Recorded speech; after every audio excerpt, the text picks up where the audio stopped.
Okay, thank you. So this is the pre-meeting of the planning board for Monday, April 25th. We are starting a few minutes late, so we'll jump right into things. We do have a full board here with alternates that'll be taking place of Loretta, who has a excused absence.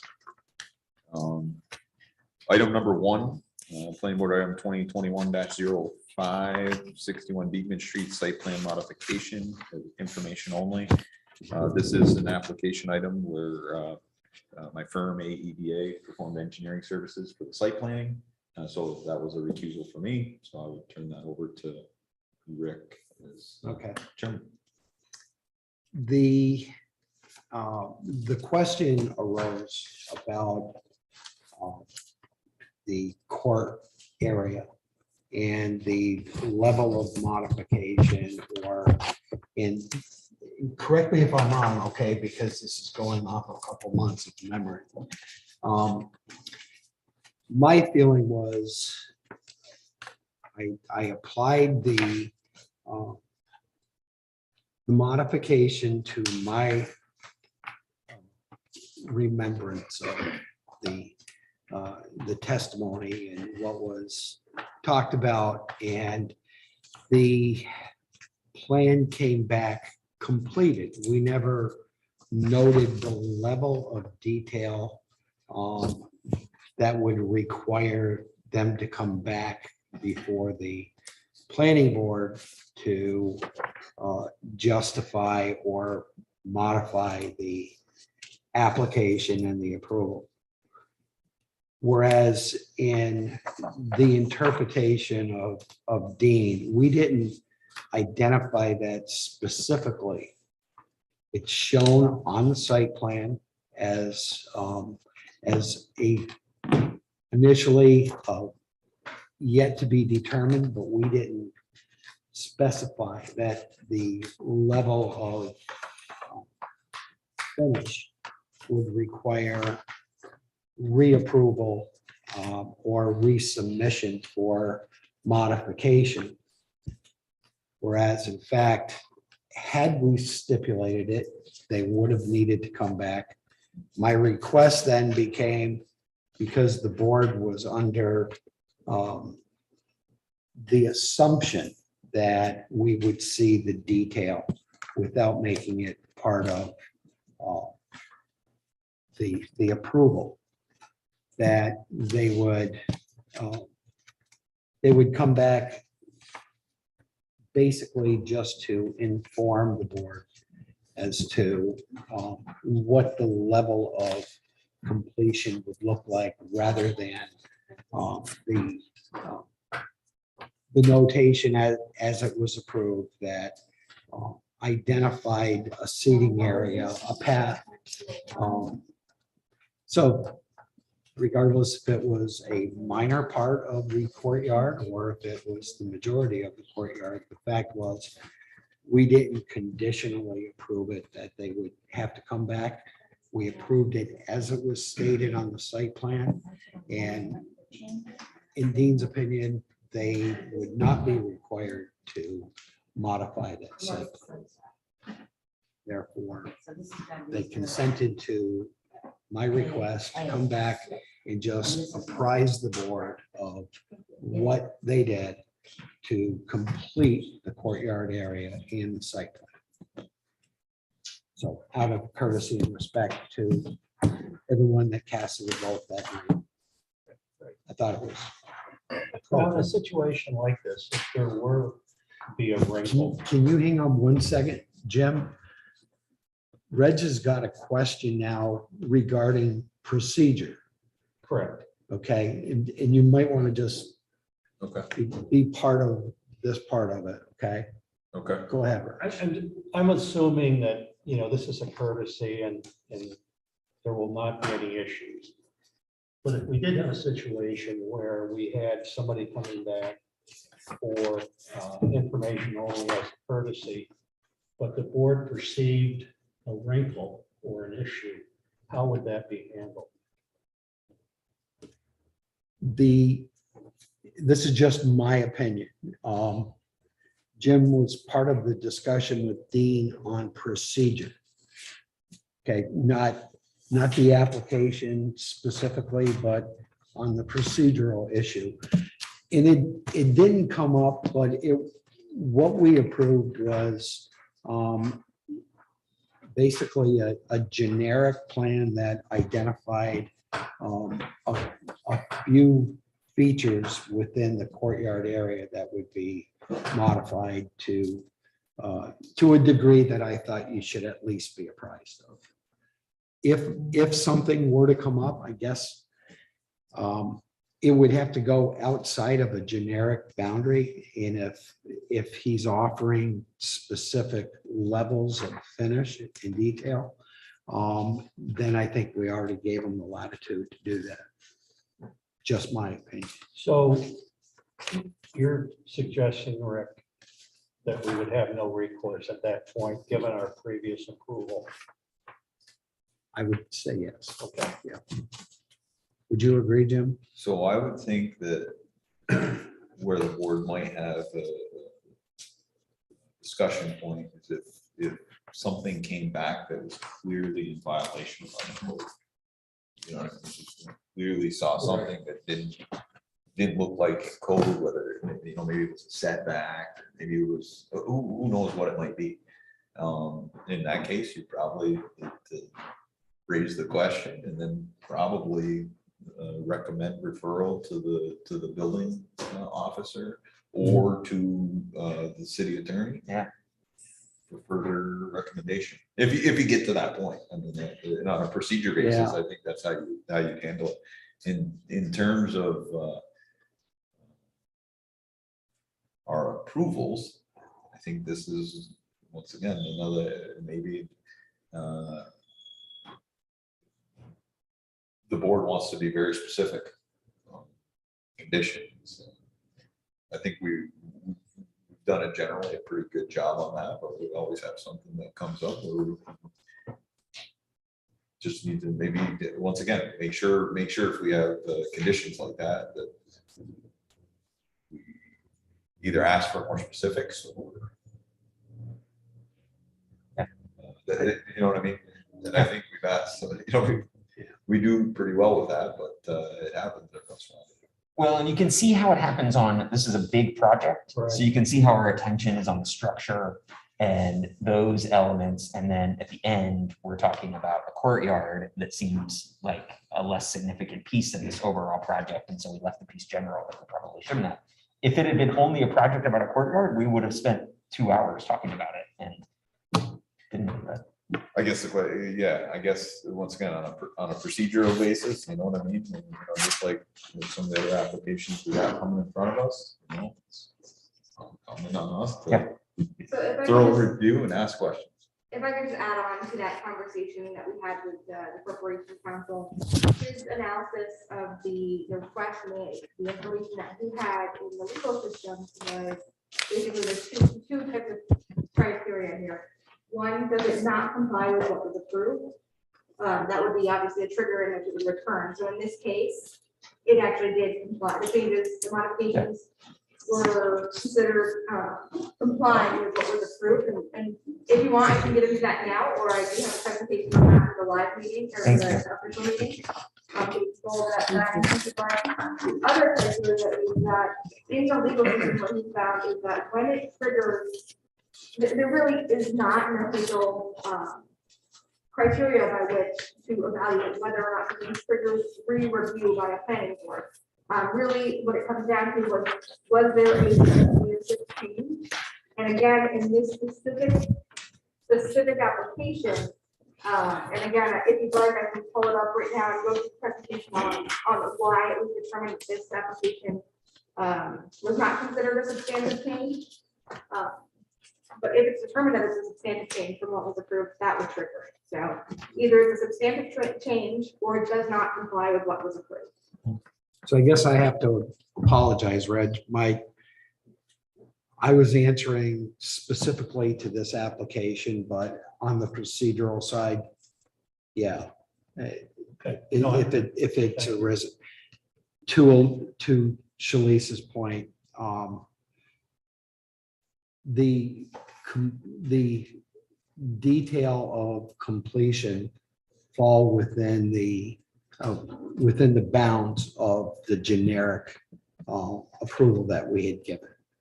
Because there was a small degree of detail that was submitted, and the scope is very similar to what was submitted. Now, one other procedural question just occurs to me. Sorry. You stated, Rick, that you're coming in as a result of your request. Yes, Now, had that request not been made, they could have just moved forward as part of the initial approval. that's correct. Okay. Can I- But in all fairness, to them, they didn't have to accept it. What I simply was asking is that, to maintain continuity, that you be informed as to what that level of finish work is going to entail. If I could add one last thing to that procedural discussion there and whether or not they come back.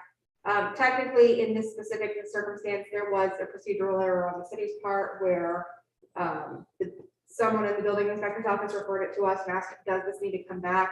And I sent it to Rick and said, do you think this needs to come back? Procedurally, by our code, the process should have been that the building inspector himself, Joe McMahon, was the one that should have made that determination on whether or not it comes back to the planning board, and it skipped that step. It was somebody else in his office that sent it down and asked. So procedurally, the ultimate authority on that, deciding whether or not it's a substantive change, is actually our building inspector per our code. Well, that makes sense to me. I mean, some of these projects are large, back to Kurt's point, there's a natural evolution and design process, and I understand that. Yes. That makes sense. So the real stopgap is the inspector.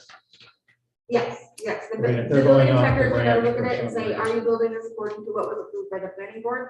And he is the ultimate authority to make that determination of whether or not it complies, or is it a substantive, if it is a change, is it a substantive change, or is it just one of those minor in-field modifications that still complies with essentially what was approved, but maybe might be a slight minor. Thank you. Thank you.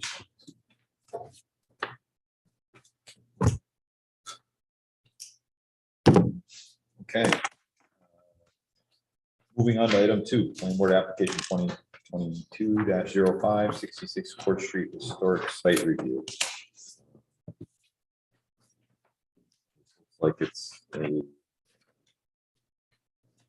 place in kind siding project. Shalice, do you have anything to add to that? Yes, and I'm sorry, I'm always confused between the pre-meeting and the live meeting, when I should start presenting the actual presentation we prepared for you guys.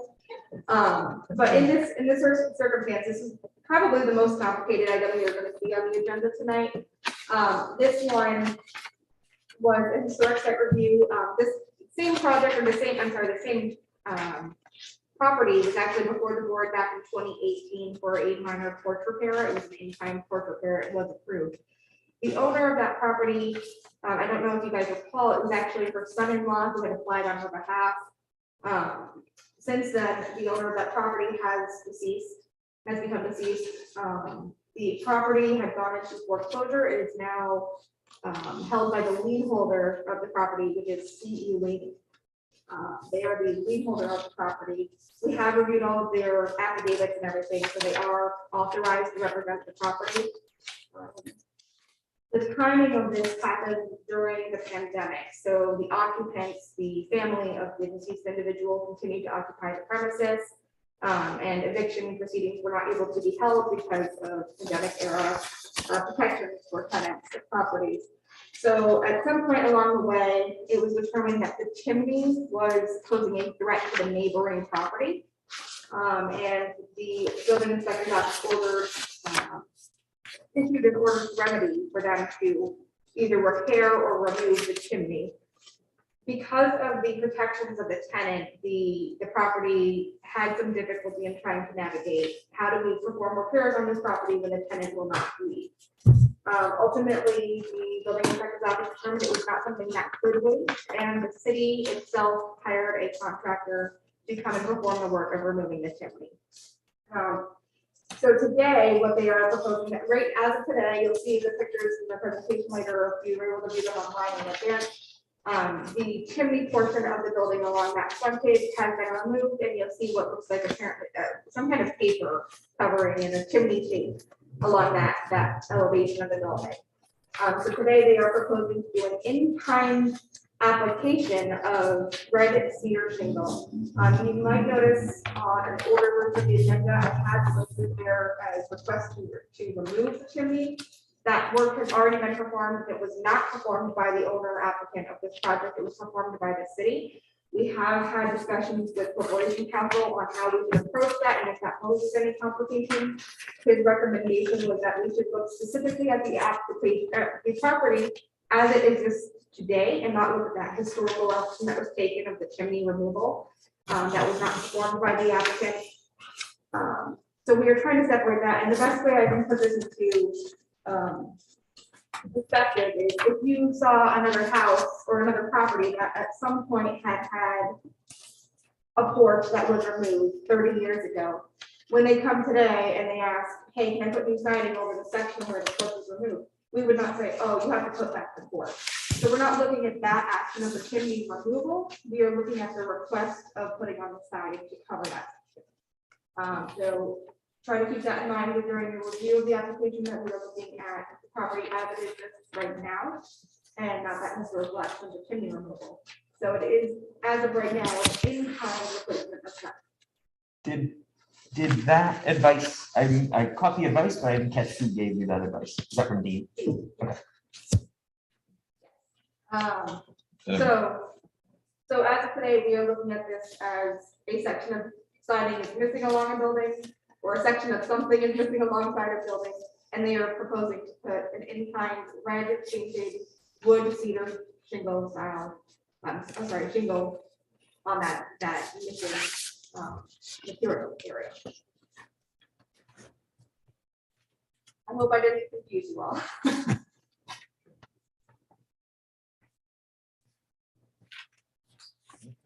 Well, thank you for the summary.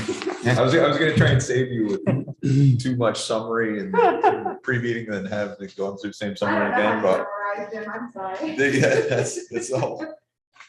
Any questions on that? Okay. If not, moving to item 3, item 2022-06, New York Road Historic Site Review. This is the IBEW. We've been to the board a number of times on different things to try to improve their property. So Lisa, any brief? Honestly, I'll give you the briefest summary I can on this. It's an in-kind replacement. To be honest, it's not even in a historic district. It's in the U.S. Expansion District, which is not a registered historic district. But due to the programmatic agreement, it is subject to our review.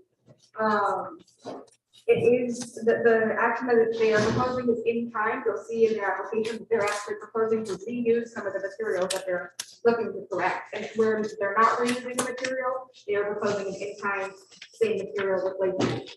So it's an in kind replacement. It's on the categorical exclusion list in the programmatic agreement, so it was not, this one was not referred to TIPO, because we have a past advice from them that categorical exclusions do not require referral to them, and it's not in the historic district, so it was not referred. Okay. Fairly simple, should be very straightforward review.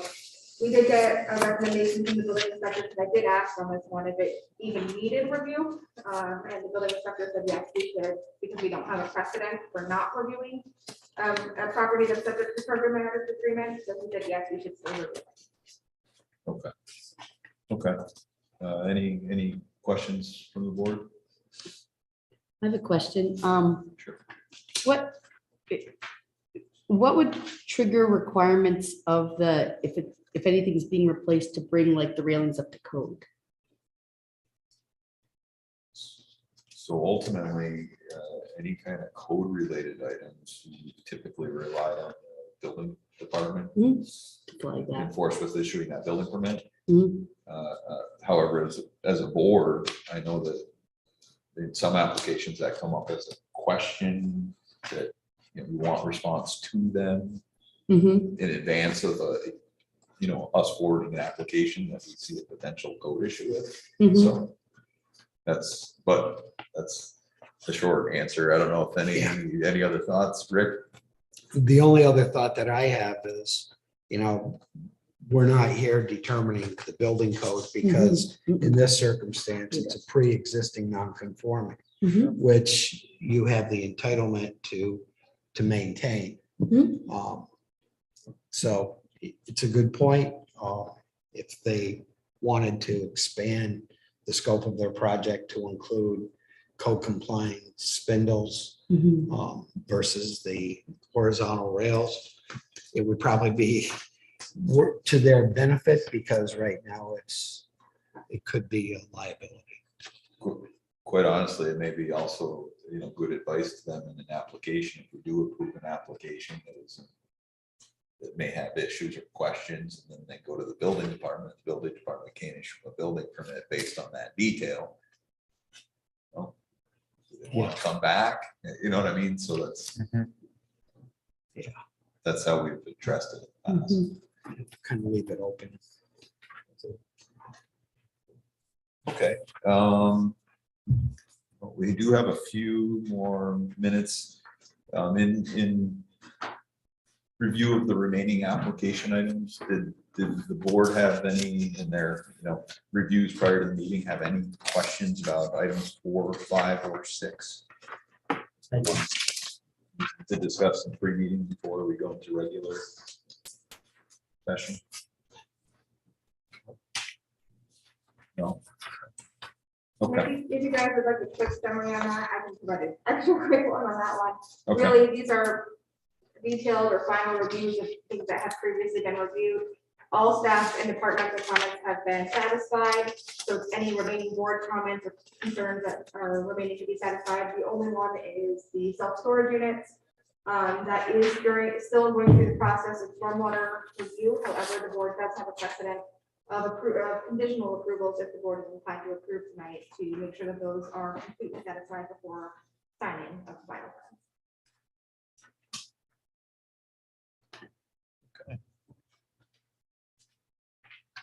Well, if there's no further discussion, then we can start our regular scheduled planning board meeting.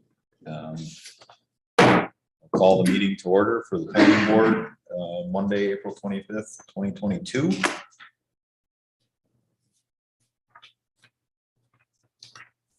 We can all rise for the Pledge of Allegiance.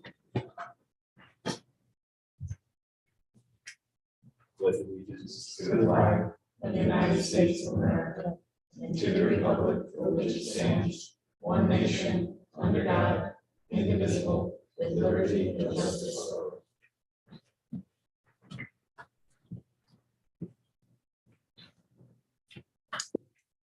We do have a full board here, 4 full members of the board and 2 alternates to fill in on on one of the items. I have recusal. Both alternate members will be filling in to make the full board.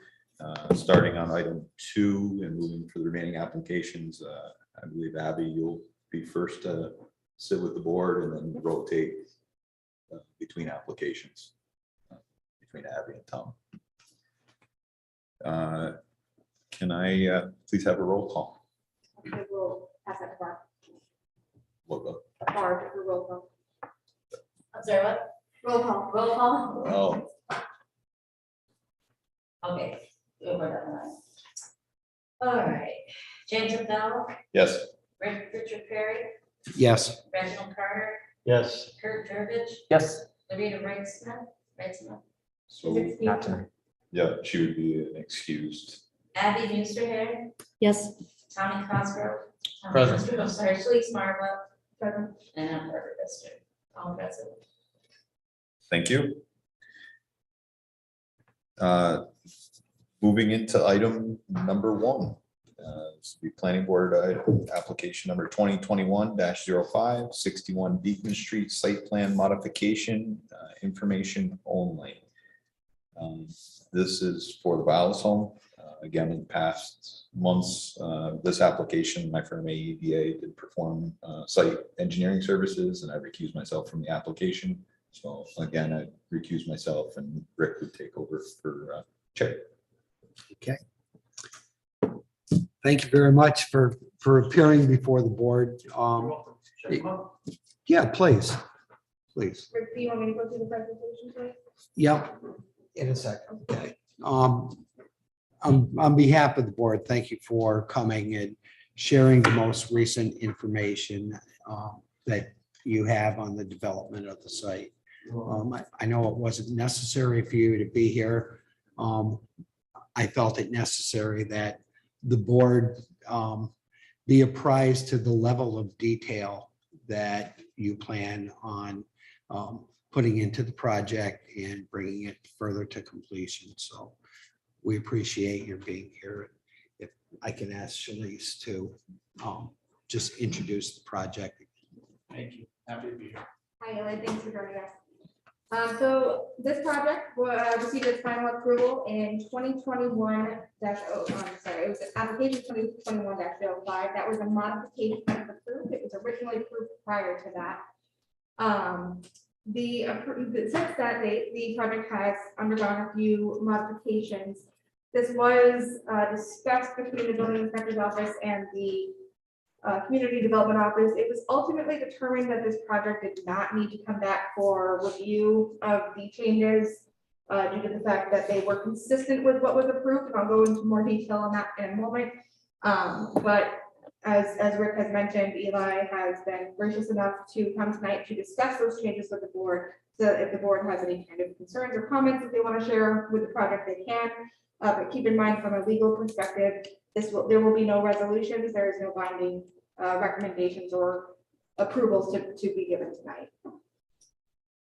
So the major modifications that you're going to see today, and by major I mean the most major that you'll see of the minor modifications, are that the proposed memory care garden area here in the center of the plan.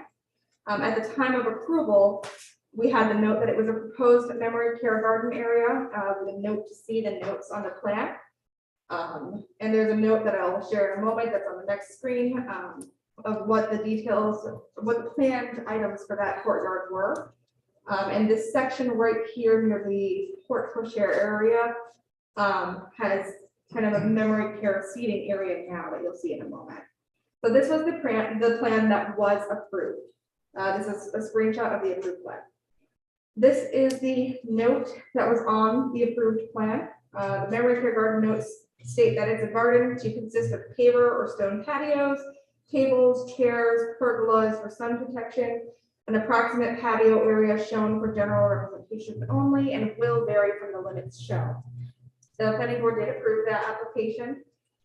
This was the email that was forwarded to the community development office describing the minor changes. There were some stormwater management changes as well that were reviewed with the public works department. They were satisfied with those changes. They were not significant enough to trigger a new review by the planning board. The courtyard revisions, they described here, I think there's a second opening along the fence that was removed for safety purposes, because this is a population that needs that extra security. Eli, correct me if I'm wrong. You're right. They have added notes for power to the water fountain that is now included in the detailed memory care area, and some other changes here as well. Along those changes, we received the detailed plan for this courtyard area. So now you'll see the difference here. We do have this oval shaped stone patio or paved area for walking. I believe this is a seating area here. Correct me if I'm wrong, Eli. You're right. Okay. You're doing great. Thank you. Got it all down. Some benches, there's some fun little activities here, the new golf putting area, this little shuffleboard court over here. The pergola is here. There is a water fountain as well included. There was originally a second opening along the fence right here that has been removed. Now there's only the one fence opening. for egress. And this is the other change that you're seeing on the plan here, is that there's a very small paved area for memory care residents here as well. This is a gated area, I believe, or fenced area, I should say. And it did not have any kind of significant impact on open space or any of those types of considerations. Very small modification here. So those are the updates to the plan, and I will hand it over to Eli to further discuss. Thank you, Shalice. Eli, 1 second, please. I think Kurt. I'm sure it'll come out in your talk. I just couldn't tell from the picture of the new area, the small square one, This one? where that is in relation to the larger property. Oh, yes, I'm sorry. So this is the parking lot here, and this is the Port Courtyard. Where was your mouse? Oh, it's so light, I just can't see where you're. Oh, there, you okay, I see you now. Sorry. Yep, gotcha. Let me see if I can do this thing instead. if this will help. Yeah, Okay, yeah. So this is the new area. This is the Port Courtyard drop off area. This is Gotcha. the parking lot here. Beacon Street's over here. And Cornelia is the bottom of the Cornelia screen. down here. Okay, So this is a very small area. okay. Thank you. Well, Please. yeah, thank you guys for having me. I really appreciate the planning board. It's been super helpful. This has been a long process, making sure that we have really good planning going into this community, and it's really starting to pay off. We've seen we're under construction. It's going really well. We're happy to be out of the winter months, and we're going vertical, and there's a lot of excitement in the community about the additional services that we're providing. One thing that's really important to me and my wife and the team is for geriatric populations to make sure there's really good outdoor spaces. You don't want people stuck inside. So we already have these great 4-season porches around the front entrance, but we're excited to develop that interior courtyard to provide additional space that people will actually use, and having the walking track during the non-winter months, and the outdoor barbecue area, and just things that will get people outside to enjoy the fresh air and connect with the outdoors. It gets really hard when you get to be in your 80s and 90s. So the easier you can make it for people to get outside, the easier it is. And so we already have a lot of great features, like the front, right in front of the portico here, is a great lawn space. So you have the 4-season porches, you have the lawn space, and then we were able to kind of evolve the concepts for more outdoor space. So we're really excited about it. It's just going to enhance the project, and we're happy to be here to see if you guys have any feedback. I know it's not binding, but you guys do have a lot of great ideas, and if you have any suggestions, we're happy to take them into consideration. And it's easier to do them now than after it's built. So thank you. Yeah, one thing I did forget to mention, everyone, I apologize. Just for reference, it was the Corporation Council's opinion that this note here, this memory care garden note, what they've presented on the plan is very consistent with what you had approved as would be on the plan. There is a minor modification of the water fountain being there, but as this note describes, it's a representation only. It will vary from the limits, but for the most part, it has the majority of the elements that were described in that. Eli, in terms of the fountain, I only had one concern. Given the population that will be utilizing the space, do you find that there could be a liability without having detail of the fountain? I don't know what the elevation is of the side of it. Could it pose as a trip hazard where someone may fall into the water? And what is the depth of the water? Yeah, that's a great question.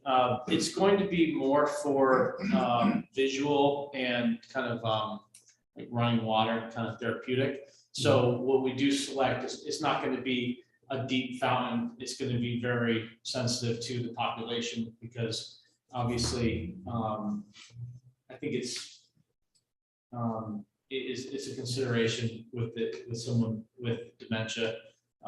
So we'll be careful on what we select there, so that it's more of like visual feature than an actual, deep or something that someone can get tripping or caught up into. So we'll put extra thought to that. I appreciate your giving it consideration. Yeah, it's not gonna be like a big circle like that. It'll be more of a kind of something coming up with water. Almost like when you walk in a building and you see sort of a water feature coming down as you walk in, just a little bit of water that gets sucked back up. So it'll be very shallow and it's not necessary for it to be deep to accomplish the goals we're trying to do. Thank you. Any other questions?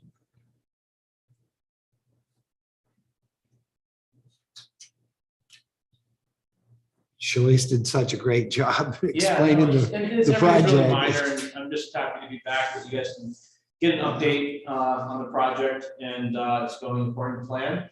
And we'll keep moving forward, and look forward to having you guys there for our ribbon cutting once that happens. So I don't know if anyone has any other questions for me, but I'm happy to answer any. But otherwise, Okay, thank you for your time. we appreciate you Okay. taking the time and effort. to Okay. Thank you. Be well, thank you. Thanks, Shalice. Thanks, yeah.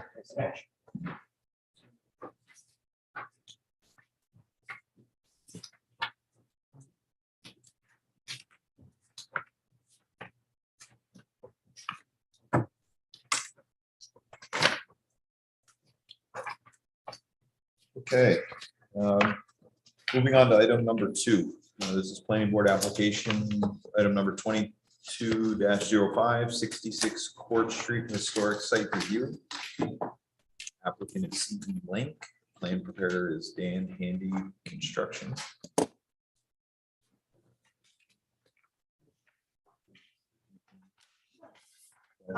Summary. Sure, so a little background on this project. I know we discussed this in the pre-meeting, but for anyone watching now or for anyone in attendance now, this is a property that has been foreclosed and is now in possession of the lien holder, CE Link. The property did have some occupants that were unable to be evicted during the pandemic era due to pandemic era protections for tenant occupants. During this time, the building inspector's office found that the chimney on the project, on the property was posing a threat to community safety and the neighboring property. The building inspector's office issued an order to remedy for the project to either secure or remove the chimney, but due to the occupant at the residence, they were unable to do so. The city intervened and hired a third-party contractor to perform the work of removing the chimney. So as you'll see in some of our pictures later, there is an exposed wall along that area now. And they are proposing tonight to resize that exposed section with in-kind replacement of red painted wood cedar shingles. This is a zoning map showing that the property is located within the RH zoning district in the Court Street Historic District. The property is located at 66 Court Street. Attached here, we have a copy of the building inventory form from the CRIS website showing the historical and architectural importance of the property and notable features of the building. Nowhere on this form does it discuss the chimney or the status of the chimney. It is considered a contributing structure, however. And it is significant of a typical Plattsburgh cottage with good period details. This is the prior condition of the site showing that chimney. You'll see the red cedar shingle along the building and this brick chimney that appears to have been painted white at some point. I'm not a code officer, so I would not be able to explain what the structural significance was, or structural concern was. However, there was a structural concern here. This is a copy of the notice of violation or order of remedy that was issued by the building inspector's office. It's very difficult to make out even when you have good lighting, but unfortunately, without the line from here, it's hard to see the screen. Essentially here, they are saying that the chimney is unstable. I honestly can't make out the other word. This was issued in February 2021, and the corrective action was to remove or make safe within 30 days. after the applicant was unable to do so because of the occupant of the premises. The city intervened, hired that contractor, and this is what it looks like today. The picture on the right was provided by the building inspector's office, and that showed the condition after the removal of the chimney. The picture on the left shows is a submission by the applicant showing the current condition today. So you'll see that that paper is fading away and posing further damage to the building. So it is kind of a timely necessity to remedy that. This is a sample that was provided with the application. It's just a paint sample showing the color. It's hard to make out, especially on the screen today, but it is supposed to match the existing red painted cedar shingles that are on the building, and they're using a cedar, or they're proposing a cedar shingle for the siding area. So they are proposing to cover this papered area with matching red cedar shingle siding. And I think that is all I have, so I'll hand it over to the applicant's representative. Dan, if you wouldn't mind approaching the microphone. Sure. Okay, so from what my understanding is, they're just trying to repair this location, not put the fireplace back up for expense reasons. The behind it needs a little bit of structural work, and then obviously the cedar shingles that would have to take a little time to weather out to be painted with the paint. That's really the only thing that they're looking to do. The fireplace obviously would be more historical, beautiful to me, but you know, this is what they're trying to recommend. So that's really all I can say for what's going on here. It's supposed to be turned over to HUD once it's finished, as far as I understand it. There's a lot more work to be done there. The porch obviously is going to be worked on here shortly because that's falling down. The interior has a lot going on inside of it, so it's a pretty big investment to get this house up. And pretty much the roof is shot, so it's in bad shape. Thank you. Okay, this I guess I'll open up to the board for questions, comments. I guess I have a question. We don't have any detail on the fascia, the soffit, the roof. That's gotta be, Obviously, it's gotta be those. part of the roof. It's damaged pretty good in that location where the chimney was removed. It's a Okay, lot of water damage. It's been like this for some time. I mean, I stepped in about 8 months ago. It's taken us this long just to get to this point. is it asphalt shingles? Is it slate? Yeah, it's or- just regular shingles on the roof. It's a 3-tab shingle. Okay. Yeah, so in between the 3 tabs, you see straight plywood. It's in bad shape, has to come off. And they're like really starting to pump it now that they want to get it done. So that's supposed to be promising. But the funding has been supplied for the porch. Just going through a little more paperwork, and we're gonna be getting on that because the building department already approved it. This board already approved the porch renovation Yes. as well. Okay. Well, So I don't know if you still have that. Yep, we have the approval on file. The porch was approved for an in-kind replacement back in 2018. The building inspector has that approval on file, and it appears that they are discussing You're working for with- the issuance of that permit now. There are no expiration dates, Not for historic site approval. There is not an expiration date for that. and even with the change in ownership, there's not, Even The- with changes. the prior approval carries with new ownership. Same goes for variances. Okay. Well, actually, I'm sorry, variances do have an expiration date if no work is done.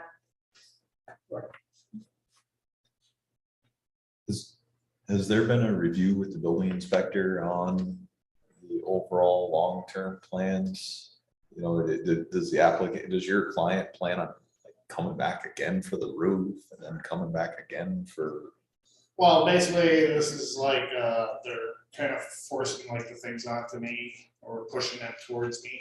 So, you know, they come up briefly because they're like a nationwide company. So they're, you know, they jump from Jersey to, and then every once in a while, he said he would come up here shortly once we got started.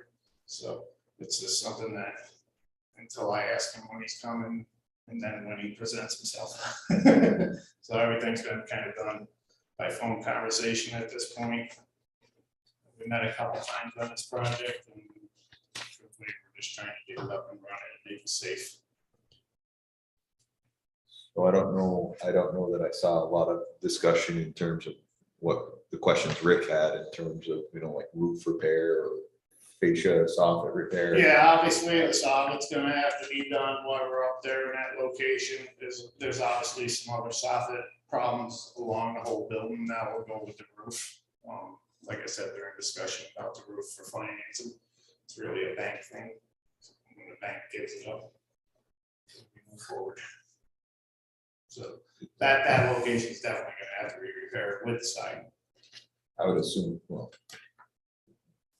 with your application not really discussing it much, do you have issue that, any repairs? No, obviously it's gotta be done. You're not just gonna put up the siding and have it leave behind us. Yeah, but it's gonna. It's just really by the picture, it's only about Yeah. 2.5 feet at that location. Obviously, there's probably a little further damage out, but it's gonna be addressed. That address your questions. You're not anticipating any issues matching up the fascia or the roof, even with this initial repair? Now, I have plenty of outlets to, stuff that needs to be repaired, it's basically, they got a crown molding up there. The rest of it is just common wood. But you feel you can match the crown? Yeah. There's some pieces missing on the front as well, on like the bird's mouse and stuff like that, so, obviously, if I gotta get somebody to know, it's easy enough. Anything gonna happen to the base of the fireplace that's still there? The base of the fireplace would have to be removed. That will be removed. Yeah, As part of this project or down the road? no, I'll go with the chimney. Pardon me? When the chimney location gets done with the siding, if it's approved, then the fireplace area has to be taken out. Okay. Does the ash pit access, is that access from the basement or from the outside? It actually was from the outside, it's not in the basement.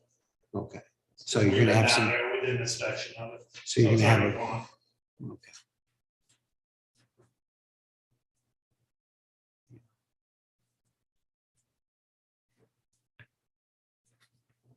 Support have any other comments, questions?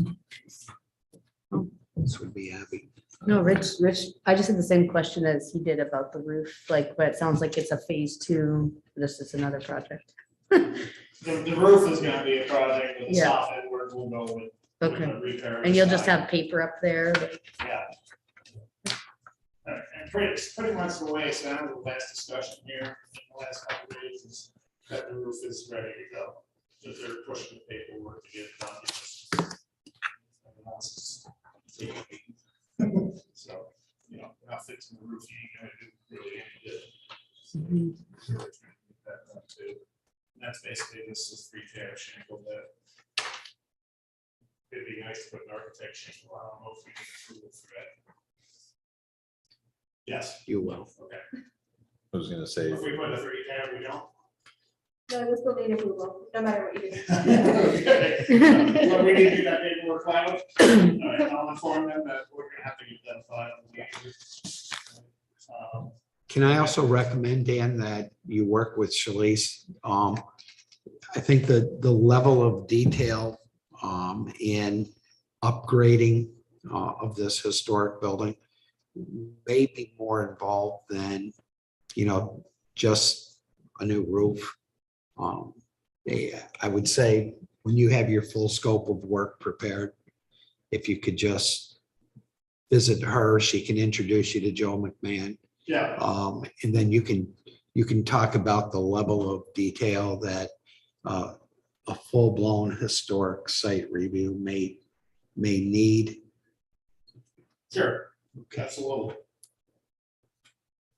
Definitely want to walk hand in hand, and just get Yeah. it done the best we can. Well, just like you heard with Eli and the Violet's home, we kind of partner with you in, how you proceed, how it integrates into the community. So Definitely. we want to make sure we're on the same page. Yeah, so, the other discussion is gonna be the inside, or, they're gonna put a pretty good, investment inside there. A couple hundred to maybe even more, thousands of dollars put on the inside, so truthfully, this place is just in the early phases, as far as we know. So we keep going, so. On the outside, I like the fireplace myself, but that's my recommendation, but it's obviously more expensive.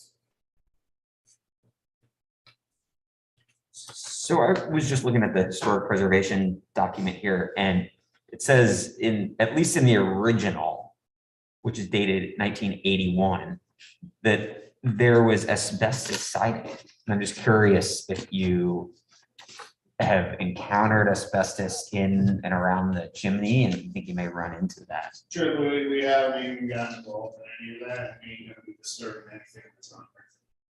Okay. We're just patching in where the fireplace is missing.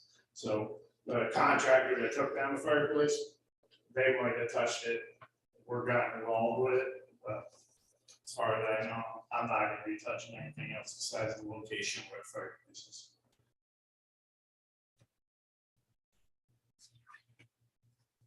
I think the more we talk about your clients' needs and what they plan on doing here, Rick's suggestion about coordination with Shalice and the building department is a good one. So, Absolutely. you're not ended up missing an application here by a day, you're waiting a month, Yeah. like. All that, say, I can inform them now that they're gonna have to push forward the application on the roof, so that's definitely good information.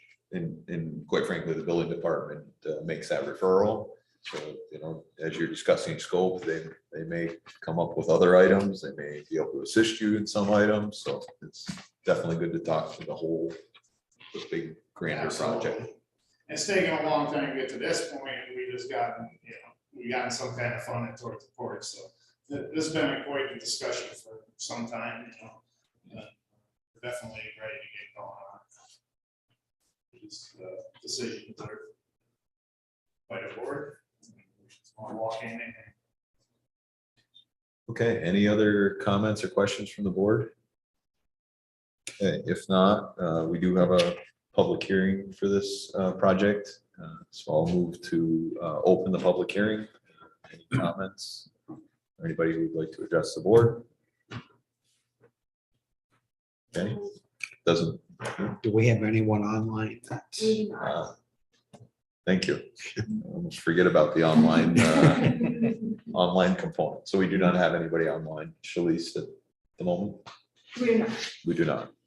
Okay, with no one in the audience, no one online, I'll move to close the public hearing. We do have a draft seeker resolution, 22-05A.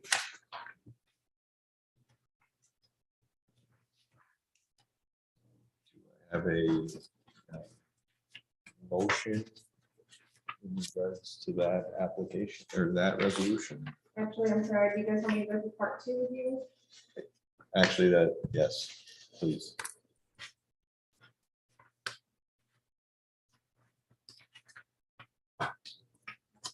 Have the part 2 for it.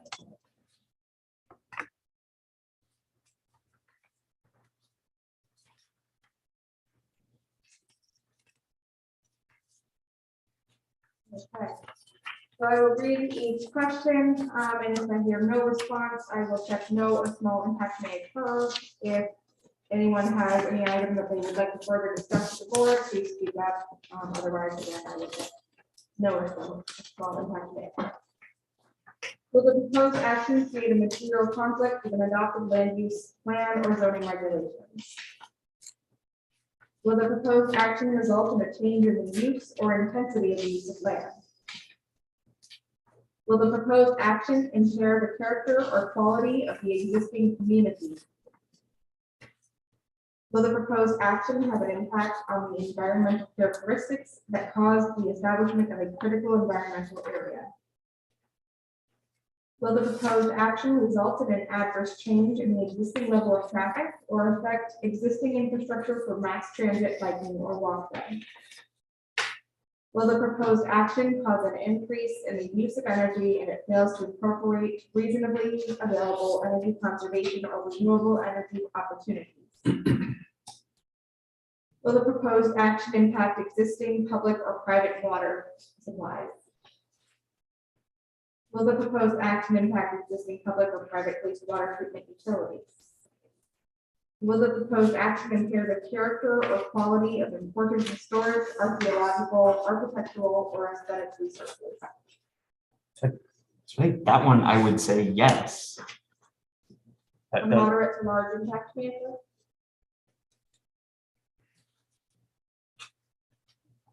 Read again, please. Will the proposed action impair the character or quality of important historic, archaeological, architectural, or aesthetic resources?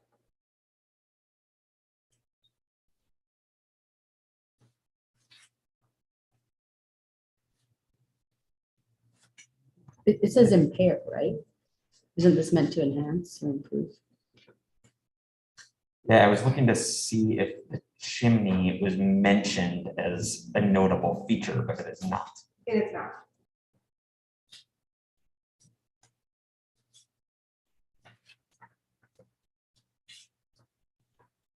Believe as we discussed in the pre-meeting, that Yeah, that's an existing condition prior to this application, that correct. is something outside this board's, or Yeah. was outside this board's control. Correct. Okay. If you look at the existing condition as it is today, the applicant is surely looking to improve and secure.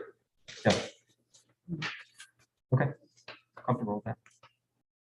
And even if an impact may occur, it's possible an impact may occur, but we want to consider whether it's a small impact, moderate, or Yep. large impact as well.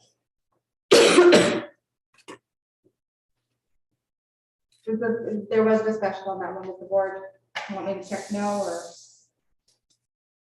I'm comfortable with no. No significant impact Right. is what I mean by that. It's existing. And given Dean's guidance on it also. Yes. Will the proposed action result in an adverse change to natural resources, for example, wetlands, water bodies, groundwater, air quality, flora, and fauna? Will the proposed action result in an increase in the potential for erosion, flooding, or drainage problems? Will the proposed action create a hazard to environmental resources or human health? Hearing none, I will complete the rest of the form and coordinate with the chairman. Okay, with completion of the part 2 and part 3, we do have a draft seeker resolution 22-05A. Motion. We'll make a motion to accept the staff's resolution as written, in that we find no significant adverse environmental impact. Motion by Rick, second. I'll second. Second by Reg. Roll call. Roll call. I've not done this before, so. No problem. Jim O'Donnell, Yes. Rick Barry, Yes. Reg Carter, Yes. Kurt Ritter, Yes. Loretta, we don't even do it. Nope, you just read out his name. Abby Easter, I don't know. That's right, yes. Tom Cosgrove. We wouldn't call Tom. Oh, that's right. You're busy. Thank you.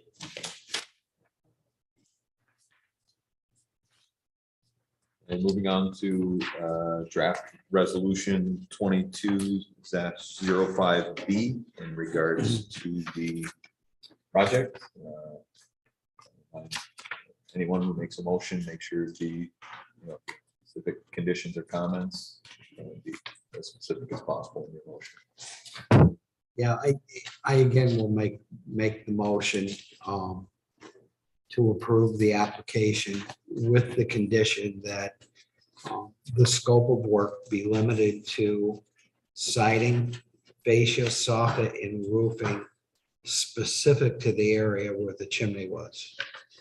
And we understand there's an overlap, so just integrate it at a minimal.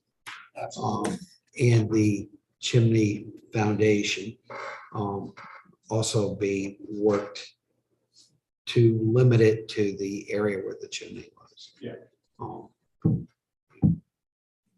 We do look forward to in the future coming back, but that'll be the motion. Do we have a second? Second. Second by Reg. Further discussion or comment? Roll call. Jim Abdallah, Yes. Rick Perry, Yes. Reg Carter, Yes. Kurt Jurgens, Yes. Abby Newsarder. Yes.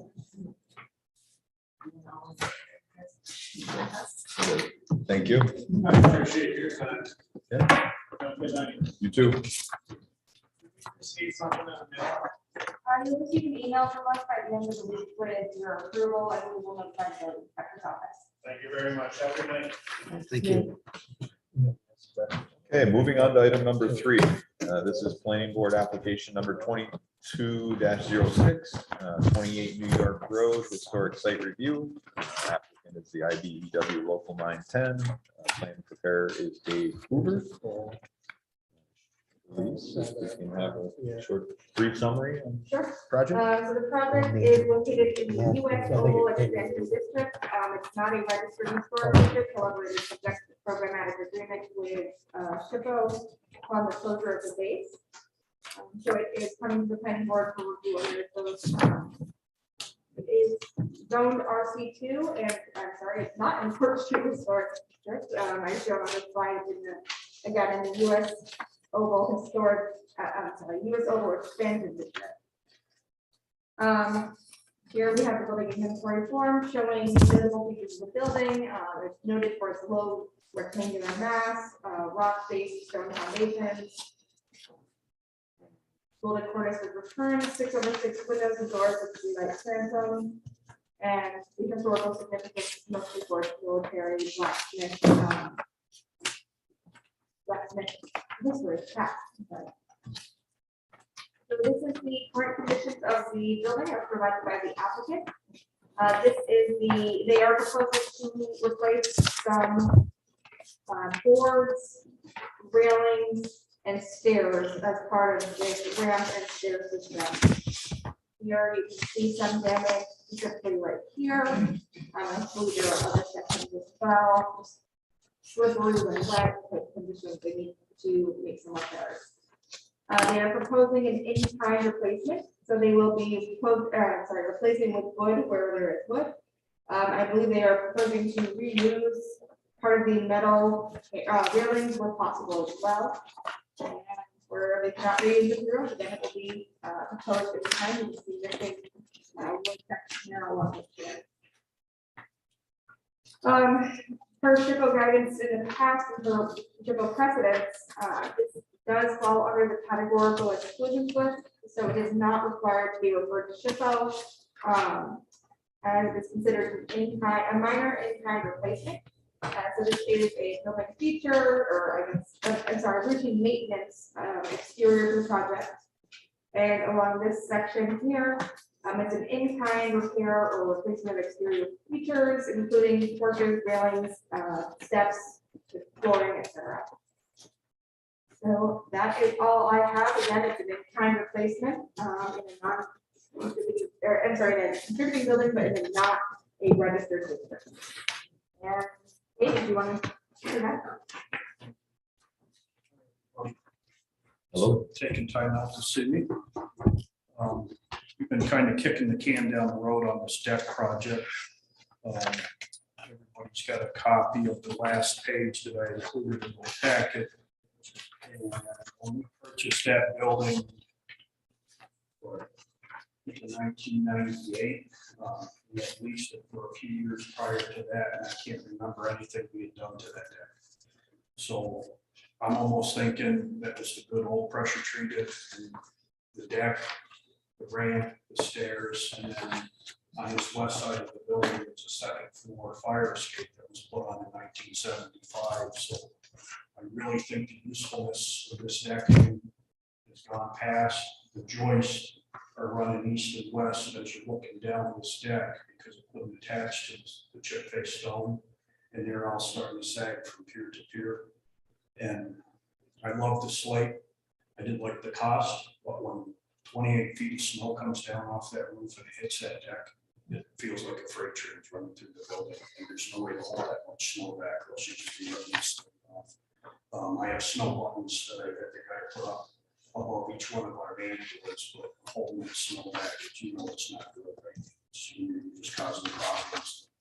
When they built the building back then, they had to supply that power to keep that snow coming off.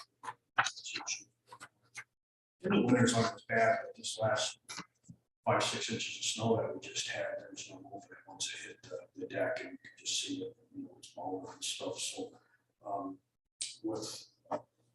with your approval, I'm going to try to get on this as fast as I can. That's not the best picture, but you can actually see where it kind of bends. Some of the 2-inch black iron handrail, that's original to the building. 98, they did a little bit to the 1x6 handrail that's going on the grade.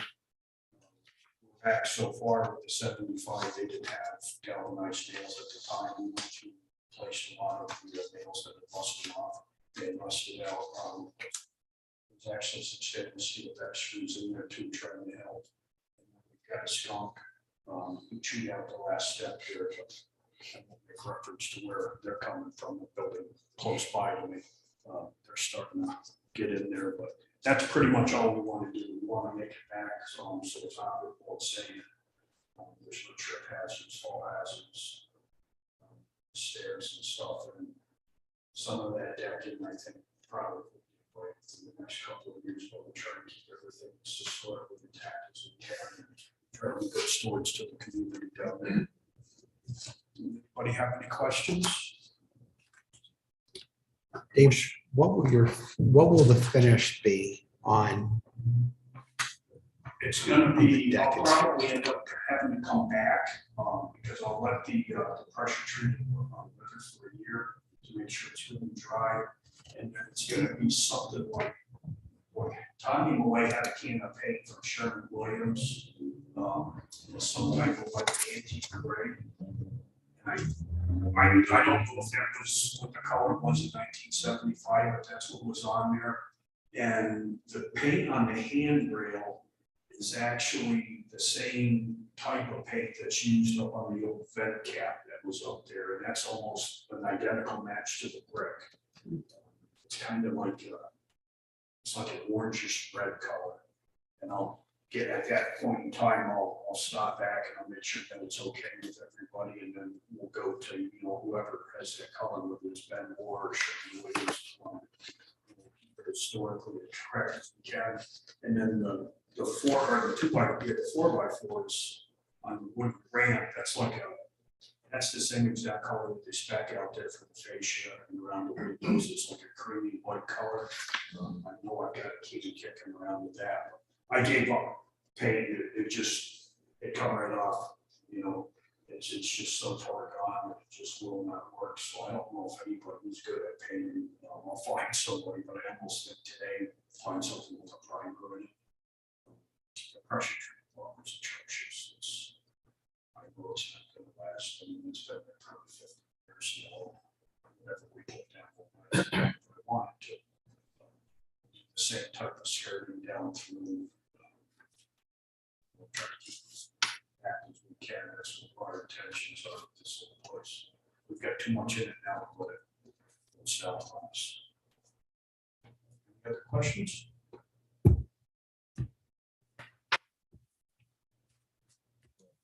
Board doesn't have any other questions or comments. I guess I'll move on to the public hearing component of the project. Move to open the public hearing. There's no one in the audience. Is there anyone, No one online. no one online? Okay. No one in the audience, no one online. I'll move to close the public hearing. Move on to the seeker review, which Shalice. Can I ask a question? Yep. I just have a couple of questions about the railing and the ramp. Any like changes to the angle of the ramp No, or the railing replacement? that would go back, as it was built, that should be a 1/12 pitch on there. I'm sorry, say that again. That should go exact, the way it was constructed, the 1/12 pitch from the ramp for the ADA compliancy. And then up at the top, there's a 5-foot turn, just in case someone has a wheelchair, so that's gotta be exact. So the length and the angle and the turn are in compliance with the code? Yes, they're in compliance with the ADA. Is the railing? The railing should be, we didn't construct it, we bought that from Park. So I'm gonna say that it should be in compliance because the bathroom inside my part of the office is in compliance with the 5-foot turn. And then way up on that far east side, you'll see where it looks like the deck pitches up a little bit. And the deck does pitch up a little bit because that would be the ADA compliance doors down on the far end of the building. So they were supposed to have done all that for the sale of that building. I wasn't there in '98. I was a member. I wasn't in that office, but I would say everything is as compliant as it can. Dave, one of the issues that we had in our pre-meeting discussion is that rail systems require spindles with not to exceed a 4-inch sphere being able to pass through the spindle. Child or something. Child's head diameter is basically what they targeted, the 4-inch. We aren't questioning the compliant issue, but we don't know what the building inspector's interpretation is. Is this a pre-existing non-conforming rail system, or is a spindle system required to completely comply with the building code? Yeah, checks understood. I don't have daycare office or anything like that. Doesn't matter. Building code doesn't differentiate always when it comes to specifics. So like the railing going down the steps out here should have spindles on them too up front. Yeah, well, we're not making I'm those just asking determinations. because Yeah, I know if that was my house, I would have to. yeah. Because I have little kids there, but I don't know that much more about it. That would be something for Joe probably. Well, and that's why we need to discuss it. And then if we make a motion, I think the motion should say with the approval of the building inspector, but we've looked at it and I don't know, maybe yield to Now, his interpretation of. would it be the ramp at the deck where the steel is on there too? I mean, I think what it really comes down to is there's a coordinate, similar to the last application that was in front of us. You know, obviously we can, look at this, you look at it in kind of repair, repair of decking. But there is probably a break point where the code officer gets more involved. If you start taking down all the railings, replacing, railings and replacing decking, and then you're replacing part of the structure, there's probably a break point with them on where our approval and maybe their referral back to us, maybe once again, bringing it up to newer code conditions. So that's definitely something to keep in mind as you move That's what we're forward. working. So you want me to get Joe out and I think that would be the best way to, obviously you have a safety issue here with the decking, and rather than Joe say, yeah, you need, and then you have to come back. If we can incorporate that language into our motion right now, it may expedite the project. yeah, I haven't had any conversation with him yet on it. I was trying to get out in front of the curve a little bit so we could line up, because everybody's pretty busy. JFP's busy, Renee's busy, so I went with Fred Commercial Contracting, another trade company, and they were good enough to get down to me. If I gotta do some changes, there, put some spindles up or whatever, we gotta do. I never really wanted to do that, but, I mean, I've had to put a private property sign up because if you go all the way down to where the stairs were, where I said there was a skunk trying to live underneath there, that steel handrail that was kids trying to ride skateboards down off of there already. You know, so it's some issues, but yeah, right there, that's where they were, you know, right off to this side. There's some other people like vagrants out there too that want to sit there on that corner, so we gotta do something. Yeah, I can work with Joe on it, there's no problem. Joe will send over and they can do a periodic. Check, you know, if they want to come out. Joyce said, on the one check, truck right in front of my door, didn't have any chance to get here because it dropped. And then we'll put that, put brand new 2x10s back in. Legs down to the ground, two computers, which they didn't have before. I'm shocked that when they did that, they never put tar paper or any type of water barrier on top of it. Just so when the screws in. Spend tar paper and the track. The decking goes over. Screws in. But we did that on that one, but there's no way I could get it in my office. So we did that on Hurricane Fire. That's my intentions for this too. I'll ask him about the handrail, and I'll ask him about the spindles, and we'll make sure that we're in compliant there. I think I haven't measured them, I think they're like 34.5 inches. I can't remember what the code is for around a toilet, do you remember? For like the grab bars on the toilet, I gotta be real close to that, I think. You're close. So that's what I was thinking with that. Either way, the biggest coordination is the overall scope. You know what I mean? Yeah. You review that with the code department, then you're not in surprises, you know. Exactly, yeah, that's my intentions. I have a pretty good relationship with them. We like to fit each other and stuff like this. I want to work well with everybody. You know, grocery shop at the same store. Jim, one point of housekeeping. In the pre-meeting, Abby had some questions, but we're not certain who's going to be voting on this one. So do you want to raise the questions? Rick, I think Abby was an alternate in this application. Okay. Tom was sitting on this application. So Did we answer the result of the questions that you had? Yep. Okay. good. Okay.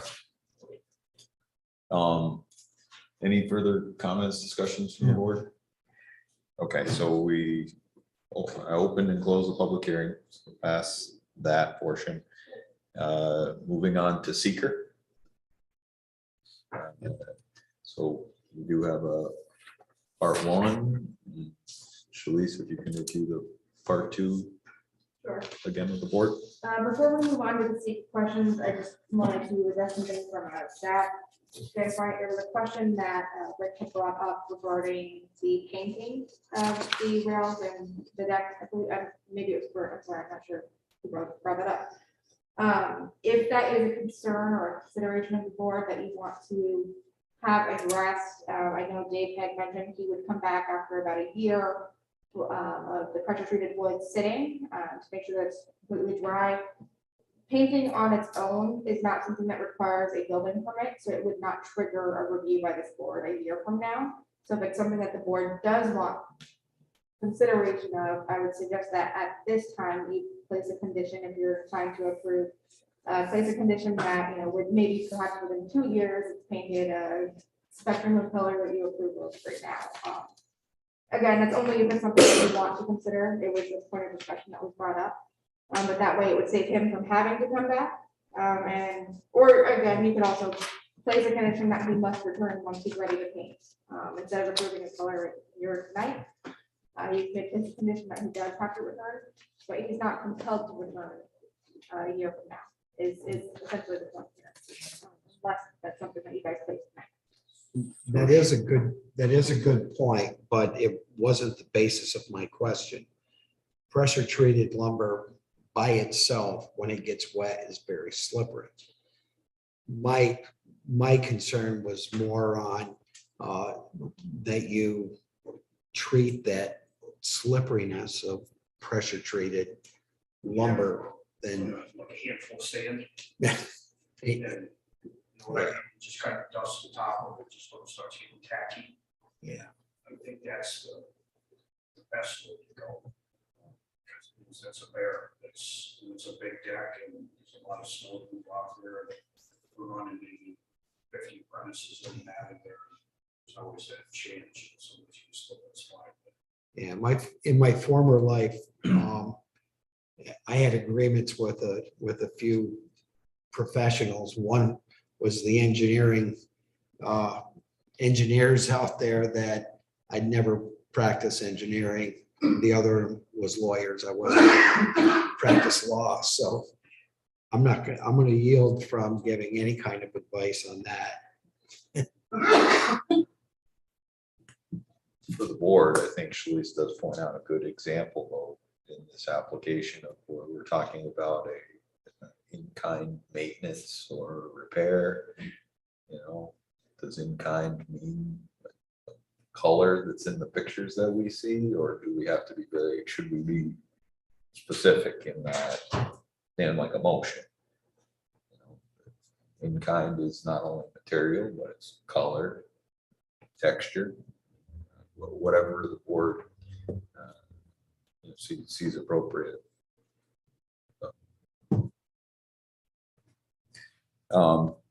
With that said, we do have seeker part 2. So as before, if anybody has any concerns regarding any of these questions, please speak. Otherwise, if I hear nothing, I will check no or small impact may have caused for each item. Will the proposed action create a material conflict with an adopted land use plan or zoning regulations? Will the proposed action result in a change in the use or intensity of use of land? Will the proposed action impair the character or quality of the existing community? Will the proposed action have an impact on the environmental characteristics that caused the establishment of a critical environmental area? Will the proposed action result in an adverse change in the existing level of traffic or affect existing infrastructure for mass transit, biking, or walkway? Will the proposed action cause an increase in the use of energy and it fails to incorporate reasonably available energy conservation or renewable energy opportunities? Will the proposed action impact existing public or private water supplies? Will the proposed action impact existing public or private wastewater treatment utilities? Will the proposed action impair the character or quality of important historic, archaeological, architectural, or aesthetic resources? Will the proposed action result in an adverse change to natural resources, for example, wetlands, water bodies, groundwater, air quality, flora, and fauna? Will the proposed action result in an increase in the potential for erosion, flooding, or drainage problems? Will the proposed action create a hazard to environmental resources or human health? I know we will complete part 3 in coordination with the chairman. Okay, with the completed part 2 and part 3, we do have a draft seeker resolution 22A. Do I have a motion? I'm sorry, that should be 22-06. I'll make a motion to approve seeker on 22-0-6A. 06A. 06A. Second, Seconded. second by Tom. Oh, Discussion? or discuss, is there any further discussion? Roll call. Jim Abdallah, Yes. Rick Perry, Yes. Reg Carter, Yes. Kurt Jurgens. Yep. Tom Cosper. Yes. We now have a proposed resolution for the project. 22-06B. Yes. Again, as discussed, entering the motion to be specific, if you have specific conditions or items in the application to point out.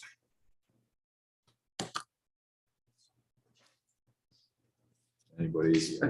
I mean, I'll give it a shot. I don't need some help on the language, I Okay. think. So I make a motion to approve 22-6A, That's a fee. 6B.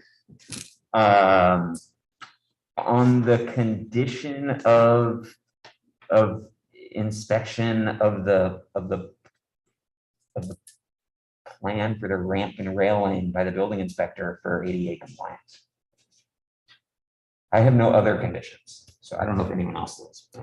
Would we need to add the language that if the building inspector should find that spindles are required, that we've had a discussion and we concur, our approval would include spindles? Yeah, I don't need to see this again if the building inspector says it needs to be compliant at Yeah. spindles. That's what I'm trying to, Yeah. I don't know, I don't have the greatest language for it. I don't know. The only thing I don't know is about the generality of spindles. You Get metal spindles, you can yeah. get wood A spindles. guard system? Can't we just say Sure. sure, ADA compliance? To include I'd say handrails. code compliant. Yeah, code compliant would be proper term. I Yeah, guess the only other question would be is Shalice, you've referred in the programmatic agreement that there would be no SHPO referral on a repair or in-kind repair would be, even though you're improving code wise and may be required by code, would be changing and adding spindles, take that out of that under the programmatic agreement?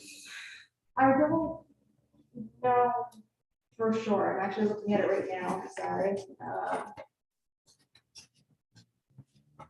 I want to say, okay, it might not be in the programmatic agreement, but I know that under historic preservation standards, it is appropriate to make ADA considerations for improvement of the building.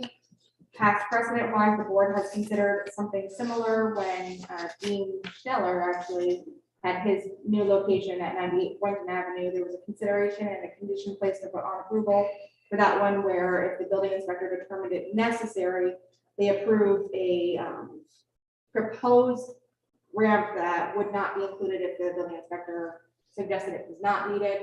The building inspector did ultimately determine it was not needed, so it was never added. So historic precedence wise, yes, it's appropriate to do that. You might want to consider the architectural detailing of that to make sure that it's compatible and considerate of the historic character of the overall space US Oval Expansion District. But within the programmatic agreement, to answer your original question, I don't see it here stating that that's an exemption or an exclusion, so it may trigger a need for review of that. That being said, I believe the ramp itself is accessory and was added later on. I don't know that it's part of it to begin with. Does the need for ADA compliance trump any historical considerations?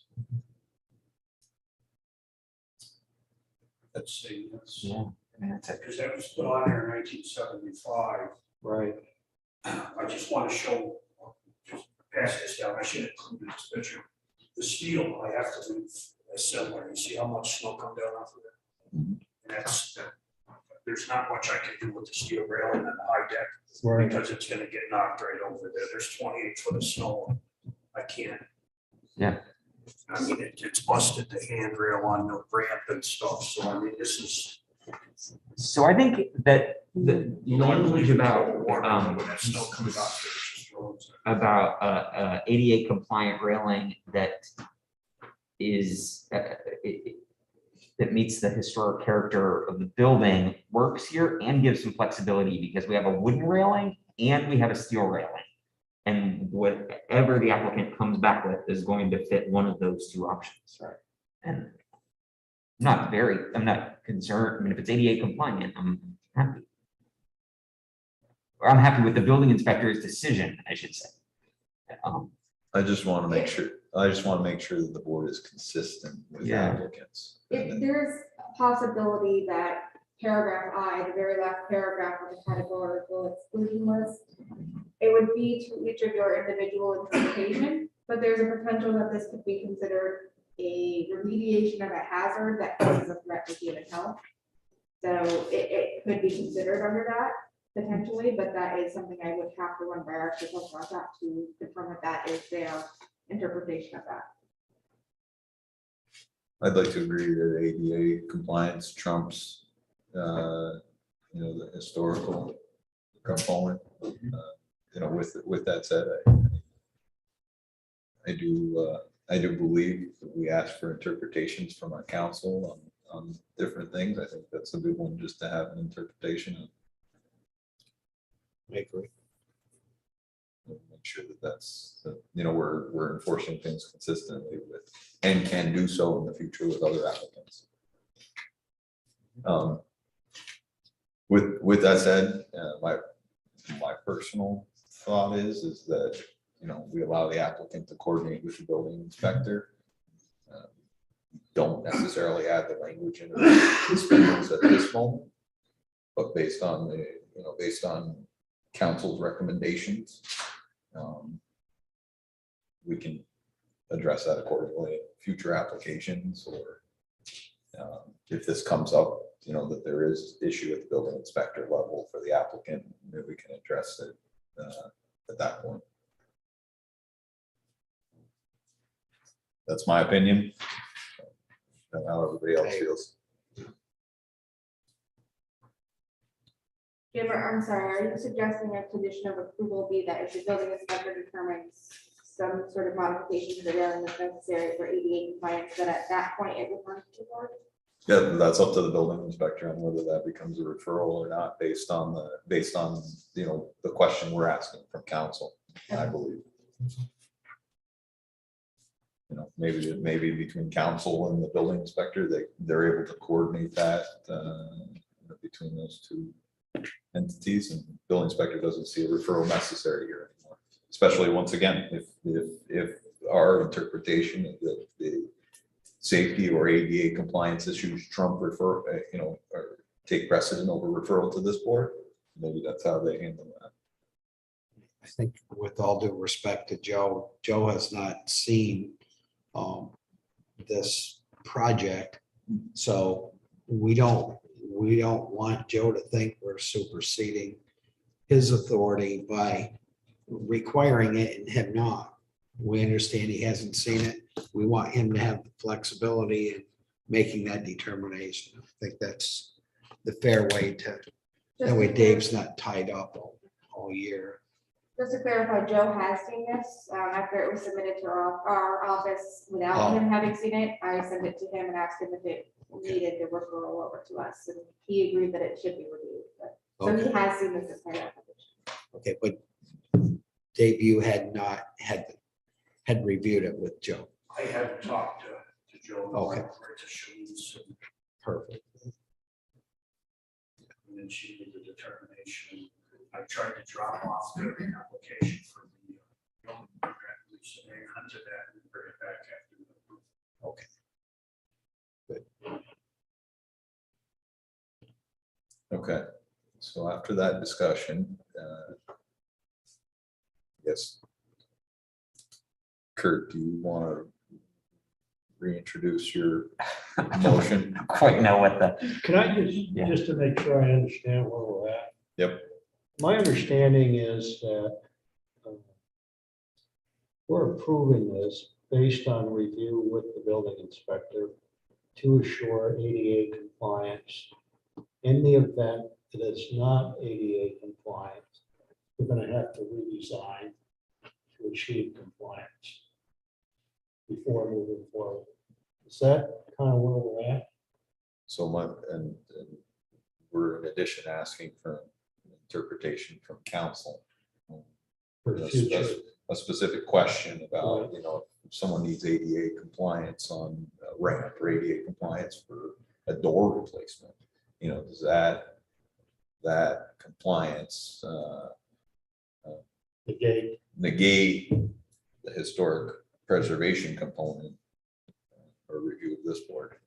I guess that in combination with coordination with the building inspector, address how they proceed.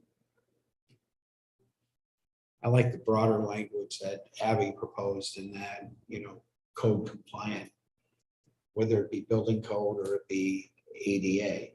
You know, where ADA is part of the building code, but in generality, just identifying code compliant.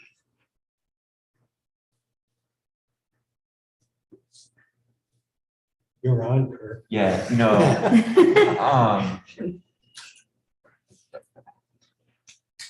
So broaden the language, it's a motion to approve 22-06B on condition of coordination with the building inspector regarding code compliance and possible referral back to the planning board. Building inspector. Deems necessary. Yeah. Deems necessary. I think that's perfect. Yeah, based on the level of detail of the application. Yeah. That sound- Okay, that's good with me. Team effort. Just what would prompt the necessity to come back to the planning board specifically? Well, the building inspector would make that call, but I could see if the footprint changes. If in order to achieve compliance, if what looks like a lengthy ramp now needs to make an S curve. Or if the width of their ramp needs to change. So in this case, that would be a judgment call based on Yeah. the building inspector's thought. Okay, I understand.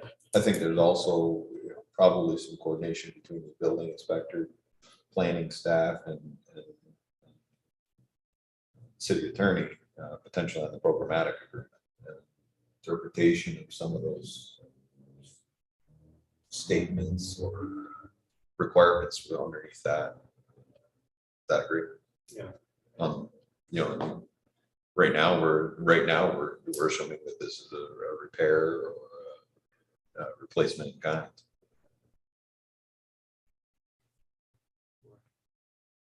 And I don't know, I'm assuming that's a determination of the building department as well.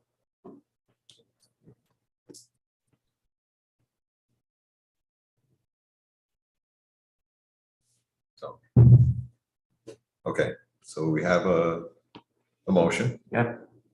Do I have a second? I'll second. Second by Rick. Any further discussion? Roll call. Jim Abdallah, Yes. Rick Perry, Yes. Reg Carter, Yes. Kurt Jurgens, Yes. Tom Cosgrove. Yes. Thank you. Your turn. Thanks, Dave. I'll follow up Monday or something like that. I'll check. I got one quick question. So, it's private property, we don't sell groceries or anything. Basically, that ramp is for our retired members. Someone who has a more disability or age or like that. None of our apprentices, they all have to meet a certain physical requirement or whatever. So if it's off a little bit or what have you, is that still a big issue? I mean, I understand the IDA stuff as far as electrical switches and all that type of thing, but I would have to review that. Would you have any of that knowledge out there? So again, I think That's the question. but the use of the ramp and who's subject to it, I think that that's really a coordination again with. Let me just add, You would have knowledge. feeding off a comment that you had made about skateboarders skating off that railing. Yeah. Same thing applies. You don't necessarily have 24-hour surveillance or someone manning. Right. It could be in, just a passerby that decides, well, I'll take a walk here, look in the building. You can't, it's very difficult to control that. That's why the code is written Right. to cover most circumstances. Sounds like a plan. There's 36 cameras in that area. Do they work? Or- Thank you. Thank you. Or surveillance. Okay, item number 4, planning board, application number 2022-03, Latour subdivision. Applicant is Ricky and Karen Latour, planning preparer is Dean Lajoie. Please, give a brief summary. So this is a returning application. You guys saw this in February for sketch review. It is essentially a lot line adjustment. These properties are attempting to move the boundary line between them to give a little bit more land to the neighboring parcel. The property is located at 42 Waterhouse. They are attempting to give some of that property over to 30 parcel. It is zoned R1. And this is the subdivision map, the detailed subdivision map. So let's go on that as well. Site pictures showing the site, it's hard to get a little bit of an idea here. The only comment from the board at the sketch review meeting was to note that this is, where's my mouse here? This is a garage, so parking in front of the garage is allowed. That was the only comment that you guys had back in February. All staff and departmental comments have been satisfied with the exception as it's a recommended condition of approval. If the board is inclined to approve, it is recommended that you condition the approval upon the merger of the new subdivided lot, which will be essentially this little strip right here, being merged with this lot right here. And that is to to avoid creating a need for a variance. So the only condition of approval that is recommended is to convey this little strip over here and merge them. Can that be part of the approval that is included in the draft resolution for this project? And those are the only comments we have, so I'll have everything. Sounds good. It's okay.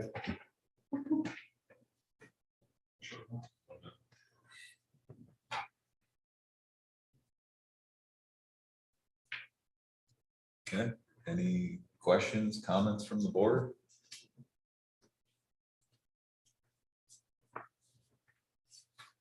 Dean, do you have any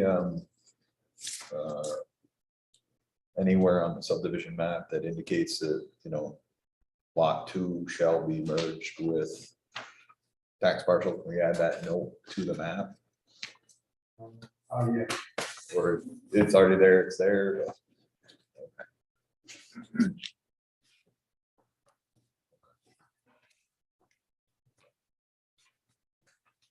Any other comments, questions from the board?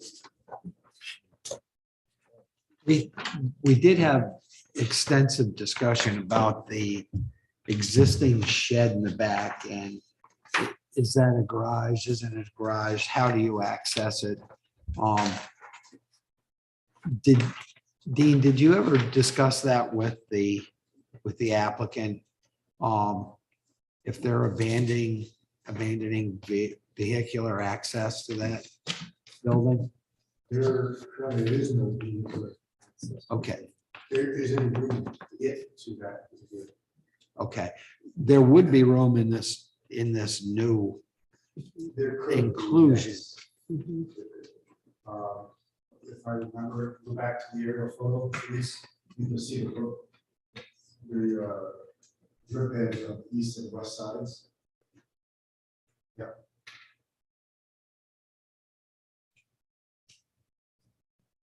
And the doorway access was on the A1 side of the south side. Okay. So there's no interest in making that There was accessible. no interest expressed to me Okay. that that was part of it. So Dean, when I'm just looking at the draft resolution.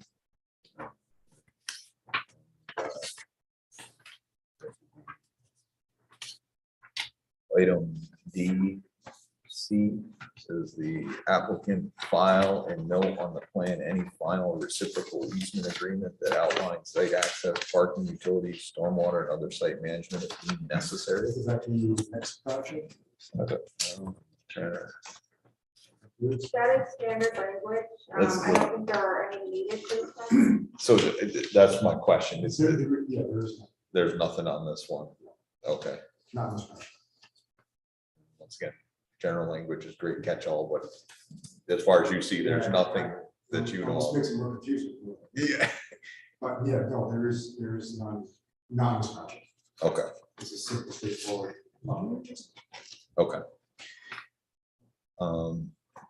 Is there any other questions from the board? Okay. Sorry, I've just forgotten the structure in the center at the top. It's kind of getting cut off. The silver tint to it. Yes. Where is access to that? That's on other properties. But the access comes off Waterhouse. Correct. Yeah. See the drive, well, you see driveway coming north. Yeah. Okay. That stops at.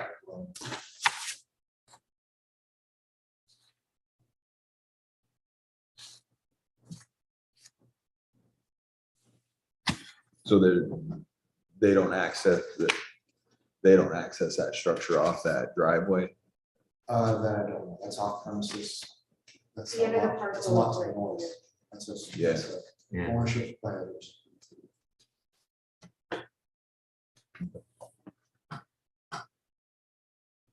Okay, is there any other questions, comments? If not, we do have public hearing component. I will make a motion to open the public hearing. Anybody in the audience? Anybody online? Nobody on that. Nobody online? Nobody in the audience? Move to close the public hearing. Moving on to seeker, which in this case is a type 2 action, so there's no seeker resolution.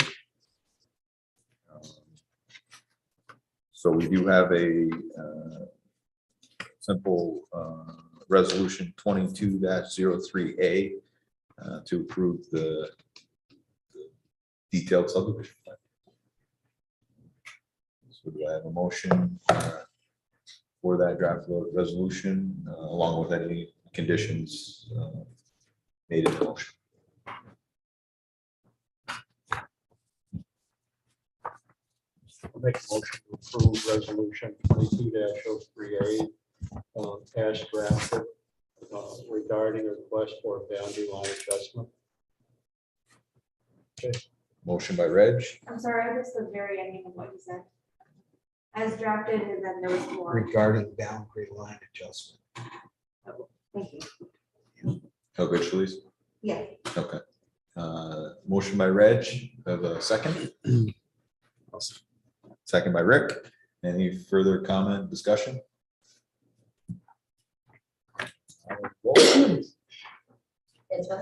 Roll call. Jim McDowell. Yes. Rick Barry. Yes. Reg Carter. Yes. Jim Sherman. Yes. Tom Osborne. This one's on. Oh, the bad dad, okay. Yeah, Adam Easter. Yes. Thank you. Motion passes.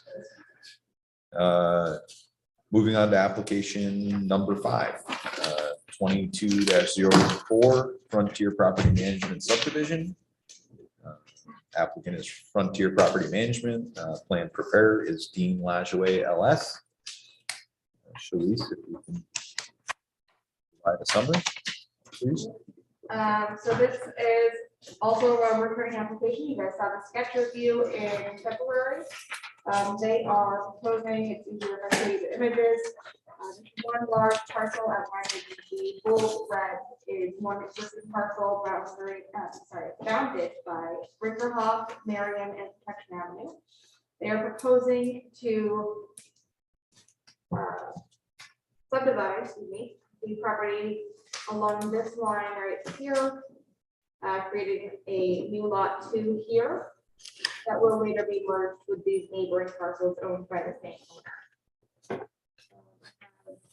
We've highlighted images showing the blue image is the existing lot. The orange is what will be created after the subdivision. And then the proposed merge is what will result after the merger. This is the detailed subdivision plan. The only significant notes, I'm sorry, I don't have the minutes in front of me from February, but I believe, if I recall correctly, Steve, correct me if I'm wrong, or anybody before, correct me if I'm wrong. The comments were showing a bit more of the area to provide a context for the property, which appears to have been done with these inclusions of these properties along Margaret Street. And the other was research on any existing easements or right of ways, etc. From there, I'm sorry, we have an updated zoning map. Pictures of the site. It is the former bank building there. This is where the Jean Arbor mural is. Jean Arbor, is that it? Thank you. Thank you. And that is the property location. As for departmental comments, you'll see in your staff comments that you received that we had no response from DPW. Somebody was out of the office and we received that response today. They had no comment. So that is the only update I have to staff and departmental review comments. Otherwise, staff and departments are satisfied. Dean, I would probably ask that the email exchange we had with your research on those that you just discussed that with. We did do some extensive research for the adjoining parcels and to determine if there was any written easement to those parcels that was a beneficial easement for use of the parking lot. There were what we did find out in our research process was really interesting. Tax map currently shows see over here as part of the Gold Street. The adjoining deeds to the south clearly describe lands that would be conveyed. This particular parcel here clearly conveys lots 3, 4, 5, 6, and 7 of this 1825 subdivision. On that map is in Father Ken Clerk's office. They show those parcels. They also show a 3-foot alleyway that is not conveyed or made reference to in any subsequent conveyances. There was a street or an alley, but there was Custom House Place, what it was called, which ran through here to the north line right there. That was eventually it was shown on this 1825-26 map. That was eventually cut up and was conveyed and included into the adjoining westerly parcel, the main building parcel. And then part of that was conveyed to this tax map parcel. There was 22 wide. There's 12 foot that was added, and 12 foot that was added. There was a couple that ran into land that they could do a 1-story structure. There was a also with that these conveyances, there was an easement. This is the double cross hatched area easement that went with this parcel. They, it is an open area, and you can see the building line as it runs here, jogs up and runs over. That is an open area. It's being used by people, no idea who, but there is no written easement for that, for access to Gold Street. The only other easement was an easement that was along the southerly and eastern side of parcel 23, which is the 29, yep, there you go, right there.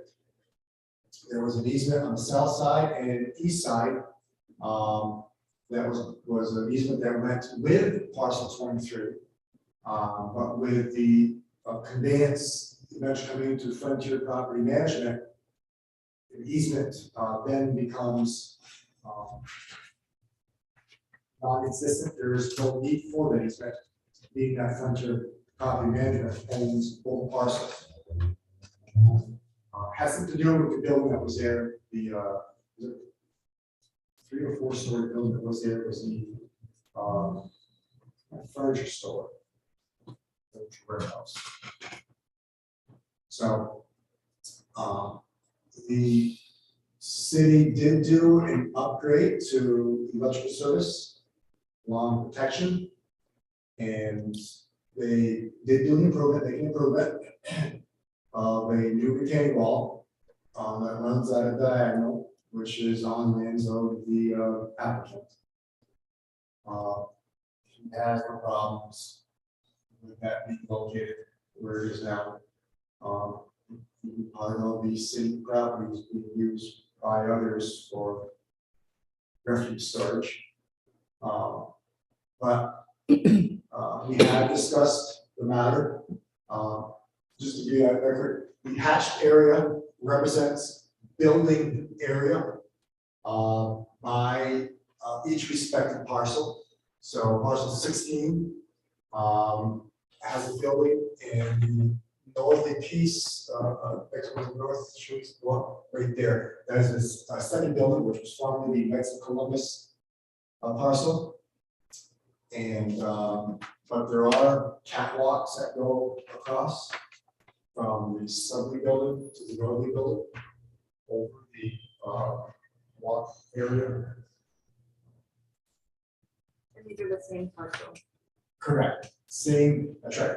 So it's not just the building that occupies the ownership area, but even this area here, the original building, is still part of the ownership of parcel 16.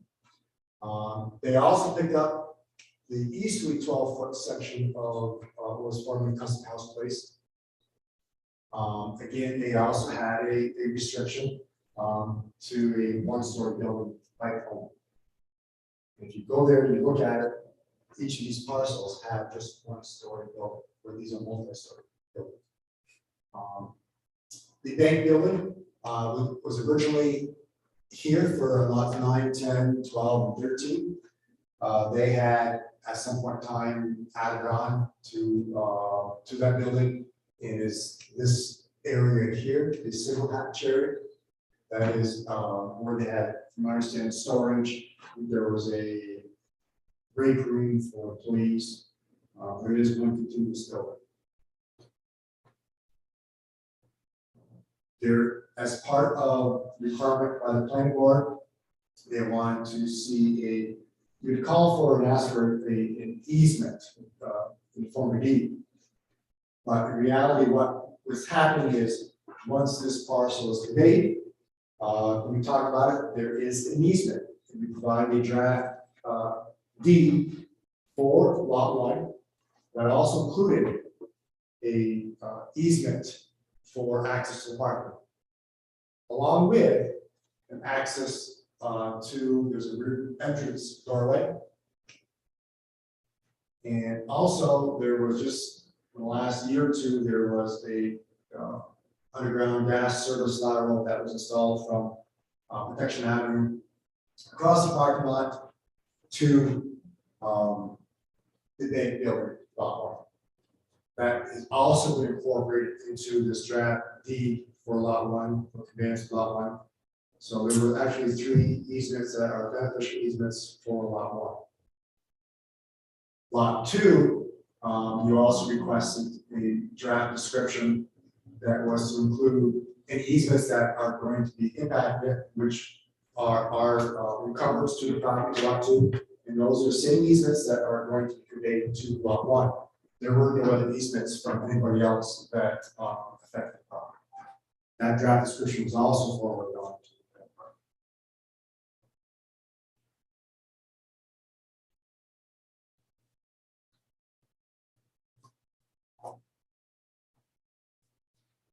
As part of the commission approval, there was a notation that the applicant was to have the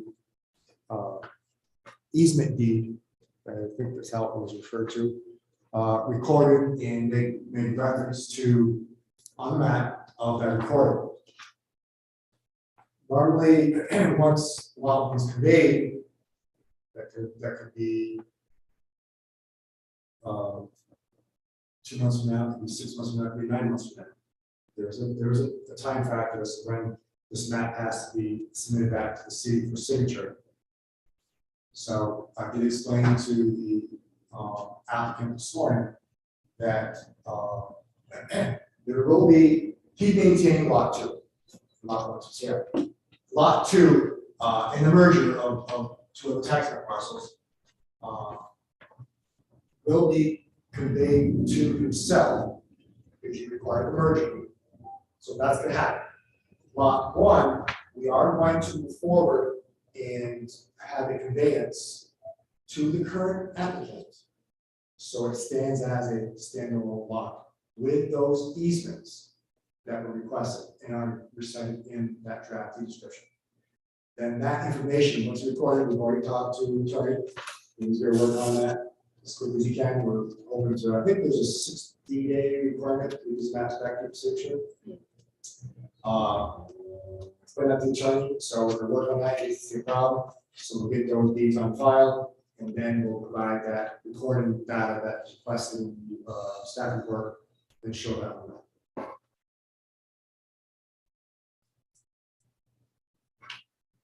Dean, do you know the dimension of the easement for that back entrance? Yes, it was 10 foot this way by 12. It was 13. I'm sorry, between lot one and the newly created lot, right there. There is no width given. We didn't provide a width because kind of boxes in where your footprint is. By having an easement for ingress and egress out of that door, that kind of gives them some flexibility for the owner of lot one, some flexibility of just what he's able to do there. Is it identified as a parking space on the lot two development? I think it kind of. I really can't make it out. I think it's right there. Oh, right there. It's no. There, I don't think we have the line shown because there were painted lines. That is an area that, because of some bollards that were there, that it wasn't able to be used as parking space. But no, it's not. It's not a. The rear door entry was in a location where it wasn't. I don't know. Can you go back to the there you go. Yeah, I think that parking strip is right here. Parking lot. Yeah, it's probably hard to see right with the visibility here on the screen, but it looks like it's coming just from the left side of that door straight out. See, I know the areas, I know looking for it, but they're here, here. But yeah, that parking strip is here, so, I mean, can it be used? It probably could be used as a parking spot. Yeah. There's maybe enough room there. So without a dimensional easement and someone parking there, if that building should ever be occupied and that serves as an emergency egress, how do you ensure the safety of the occupants in the building? It is a employee entrance. Okay, It is an entrance to the back side of the building. Your main entrance would be on the River House Street side. I'm not saying it couldn't be used as an emergency exit for anybody in the building. But its location, I mean, what do you need for, I mean, they're for an easement? Do you need a 5x5? Do you need a 3x5? well, easements are intended to convey to open public space. That lot too is not open yes and public no. space. But it provides them, they have access to the parking lot. That is an easement that is within the deed. If a car is there, they lost that access. There would have to be some type of private striping. Okay, That's it, we can show on. the identification, okay. You know, no parking. Having a box out there. Yeah. In the parking, at least no, I gotta believe that the doors are open to the outside, wow. Does code calls for doors open up to the outside, that door does. Correct. But we can have it such that at least, minimum of 40 inches in the building. That if there's ever change, doors change, they do need it compliant, and you, I think, the door is up to the outside, and not a truck. I think I remember it stating in the direction of the path of egress.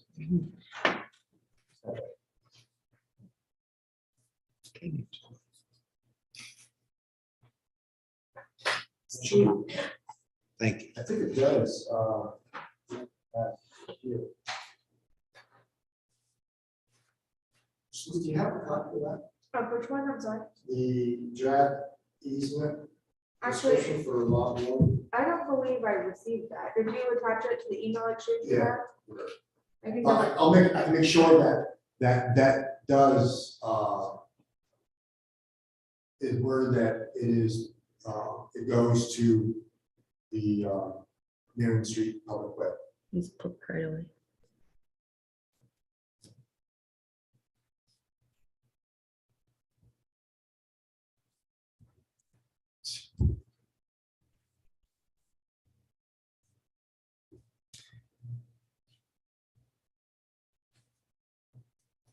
I do have those, Steve, I'm sorry.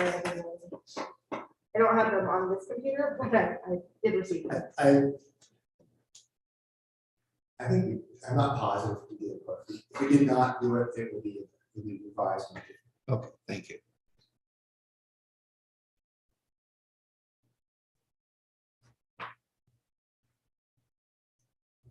So Rick, does that address?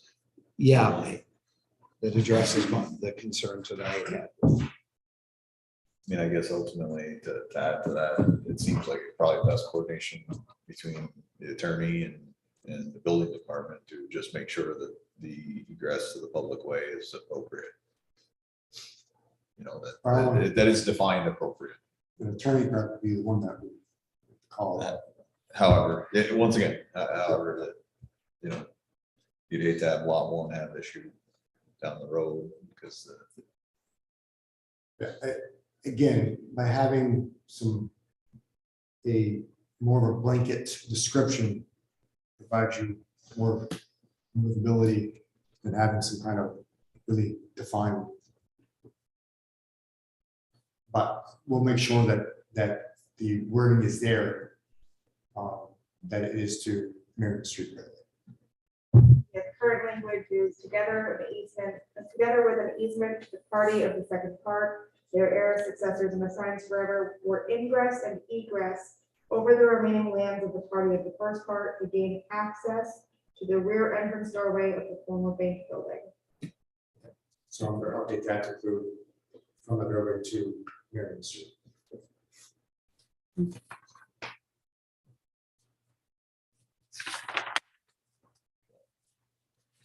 any other questions or comments?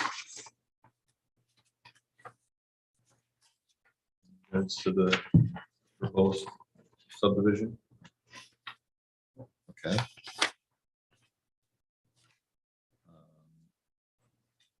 We do have a public hearing.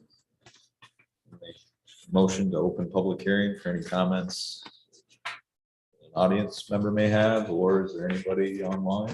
There's no participants online.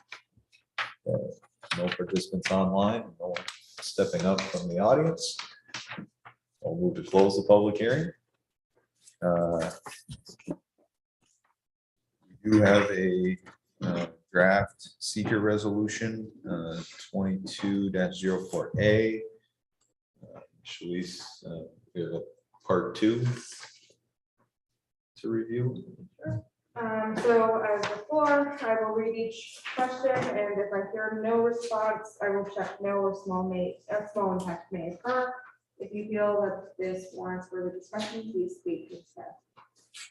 Will the proposed action create a material conflict with an adopted land use or zoning regulation? Land use plan or zoning regulations? Will the proposed action result in a change in the use or intensity of use of land? Will the proposed action impair the character or quality of the existing community? Will the proposed action have an impact on the environmental characteristics that cause the establishment of a critical environmental area? Will the proposed action result in an adverse change in the existing level of traffic or affect existing infrastructure for mass transit, biking, or walkway?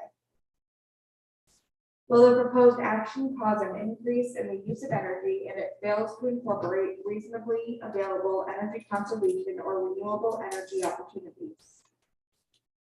Will the proposed action impact existing public or private water supplies? Will the proposed action impact existing public or private wastewater treatment utilities? Will the proposed action impair the character or quality of important historic, archaeological, architectural, or aesthetic resources? Will the proposed action result in an adverse change to natural resources, for example, wetlands, water bodies, groundwater, air quality, flora, and fauna?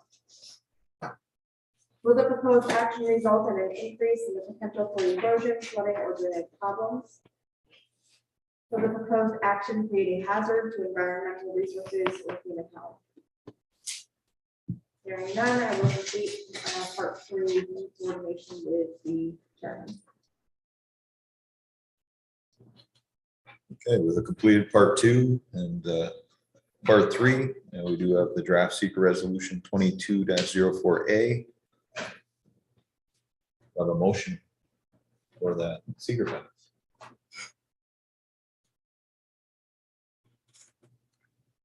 I'll make a motion to approve the resolution as written by staff, in that we find no significant adverse environmental impact with the approval of the application. Motion by Rick. Do you have a second? Second. Second by Reg.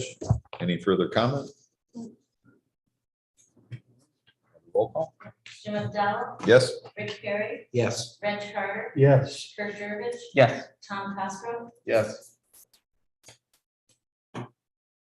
We do have a draft resolution 22-04B in regards to the detailed subdivision plan. Do I have a motion in that regard? I'll make a motion to approve the application as submitted with the all the amendments provided by Dean as requested,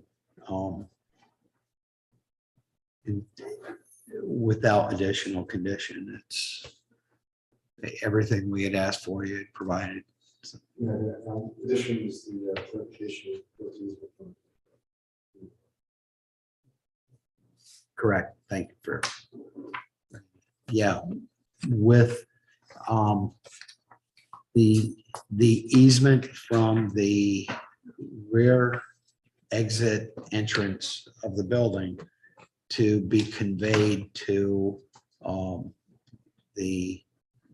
legal open space. So we'll have motion. Do you have a second? Seconded. Second by Tom. Any further discussion or comment? I have a question for Rick. Your terminology there, legal open space, could that have ramifications on open space requirements in the future? Legal open space in this case is Marion Street. I refrain from using Marion Street because if they ever change the name, then we've tied the motion to a Yeah. given name Sure. versus what it is. Access to legal It's open legal. space. Get it? It was wrong, even as, Yeah. there, it's saved as Marion Street today, 40 years from now, I'm still working. And it's changed names 2 times, I'm gonna research that, well, where would Marion Street? Right. So it would still go with it. But, maybe it would best be said to a, you know, to a, public, rather. Yeah, well, legal open space is the way the zoning code world defines it, so, So Rick, can you keep your motion? yes. Okay, and did we have a second? I'll second Did. that. We did. I seconded it, Second yeah. by Tom, that's correct. Was there any other question or comment? Okay, roll call. Jim McDowell, Yes. Rick Perry, Yes. Reg Carter, Yes. Kurt Jurgens. Yep. Tom Cosgrove. Yes. Thank you. Thank you. Thank you, Dean. Dean. Thank you. Thank Oh, you thank so much. God. I was going to ask, Yeah. I was going to ask, but I don't know you, I know those two.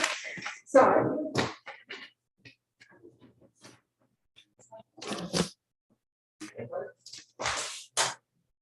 Straighten it out.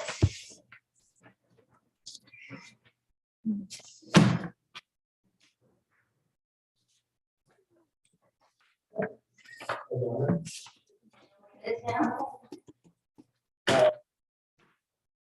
Well, this was a subdivision in the city back in 2020. Yeah. The city of Blackwood, it's common. So this would be for your assessment levels. That's it, the receipt of the mail. Actually, it's for. Which property? The subdivision that just for these guys back in 2020. Which property, which, It was on, what's that? Allen Street. Allen Street.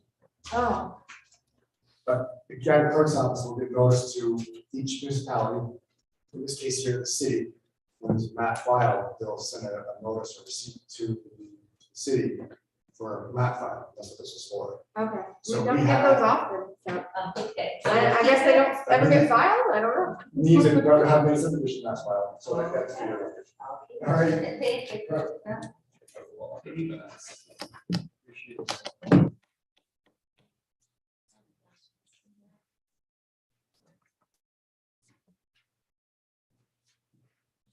Be a moment.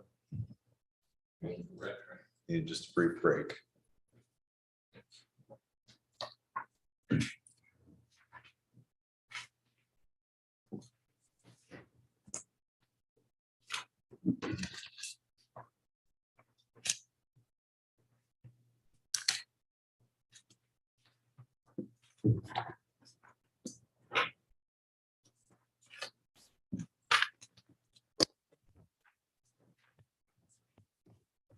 Okay, moving to our last item tonight, item 6, this is planning board application number 22-01, Arizona Avenue self-storage units.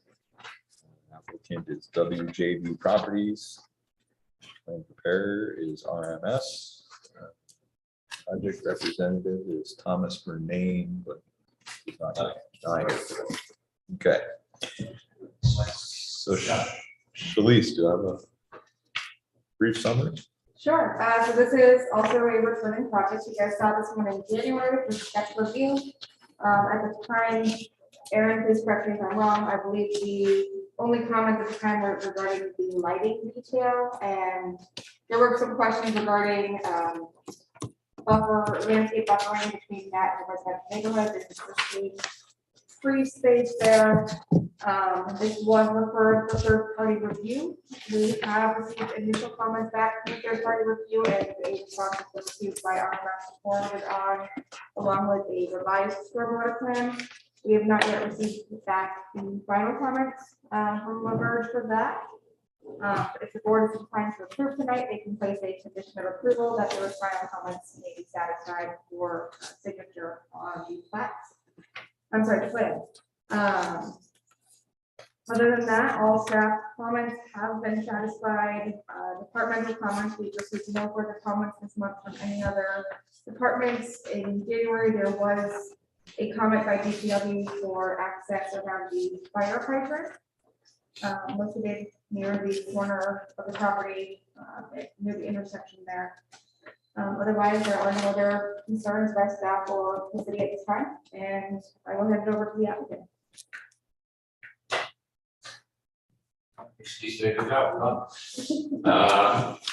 Applicant was here before you in January with sketch.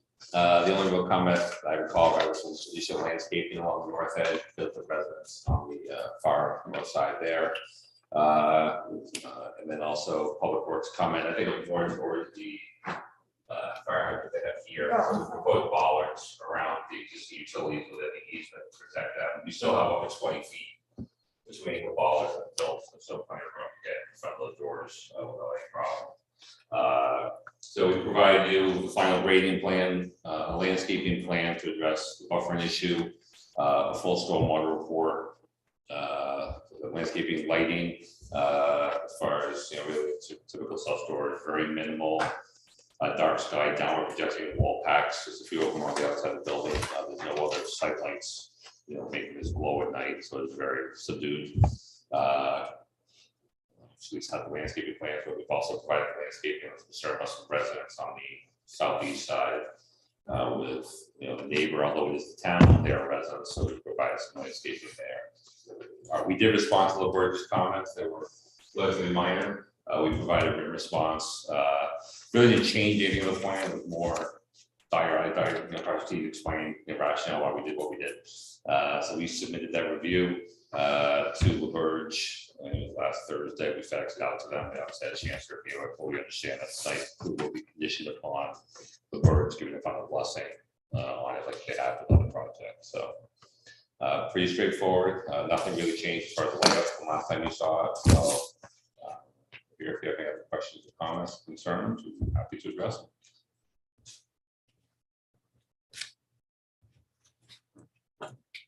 I saw in the application, the county planning board approved this? Yes. It approved. Yeah, we actually went to the county twice. We went to the county once because we didn't get the use variance to the discretion of whether or not it was a R2 zone or industrial zone. Deemed R2, so we got to get use variance. The county saw it at that point. The county also saw it for the site plan. I think they're approved it that, so we're free to add.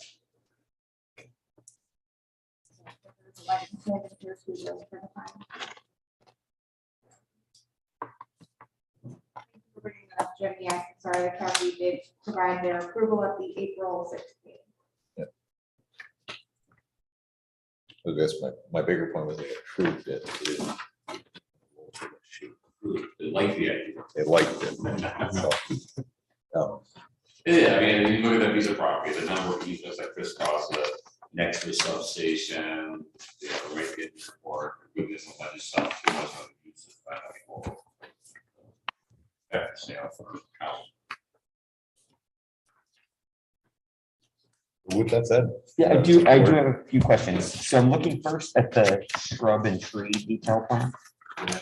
Landscaping plan, and I'm curious, the trees at what would be the north end between at the top, are those the starry trees there, are those going to be planted, or are those illustrating what's there currently?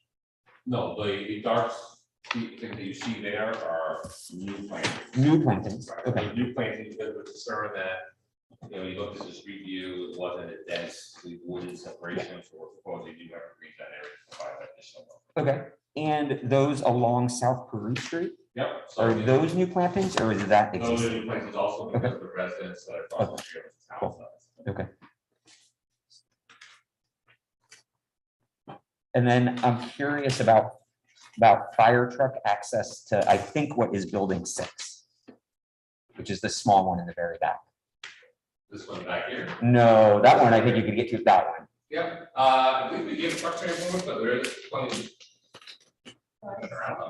Yeah, there is plenty of movement for a truck. We look at the Barrett to Avenue, if we have, you know, more than wider than the street, so the truck doesn't have access. Okay. Fully around everything. Okay. So then, on this one, I've been researching best practices on storage units, and a few of the other questions I have are, first, about smoking on site.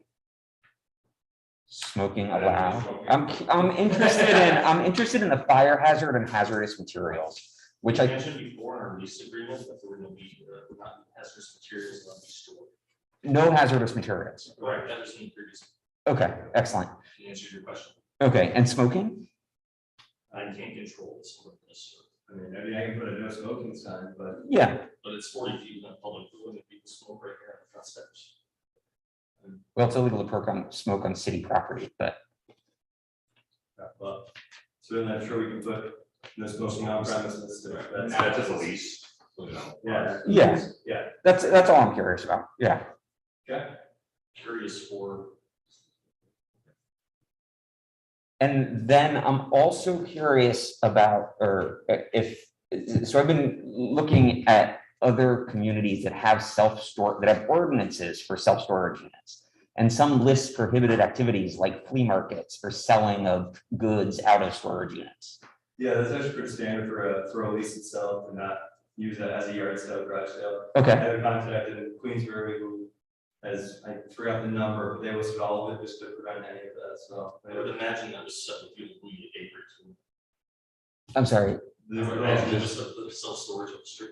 Yeah, I don't know. And we don't have an Yeah, ordinance. certainly listed as well, again, at least that you can't be opening a yard sale in the middle of the self-storage in a garage area. Yeah, okay. Thank you. So Aaron, Kurt asked about the trees to the north. Yeah. Those are the evergreens? Yes. Yeah, Okay, if you zoom in, there are tags on it, hard to read on the reduced side. I was gonna say, On the full side, there are tag decks on that quality. okay, okay, so those are the evergreens, okay. Do you have further questions? I had two more. So one is, I know that self-storage units are common places for bands to practice. I've never heard of that.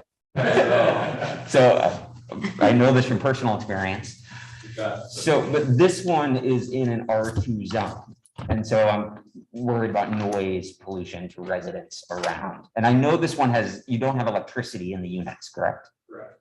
And so you wouldn't be able to plug in an amplifier. No. Seems like you've. The only electric service is the lighting on the outside of the building. Yeah. None of the units have outlets to plug anything, so right, they're not gonna. Okay. You can't set a kitchen in there. Right, or a band song, woodworking or something like that. Nobody's gonna be living in any of them involved. Yep. Okay. Storage bands. It's a new game coming out. They run up generators. Now we gotta switch generators. Aaron, this property has been for sale for years and it's so encumbered by right of ways and easements and utilities. I find it amazing that the applicants and you both found a use for the property and then made it work. It's, give you guys a lot of credit. It's pretty impressive.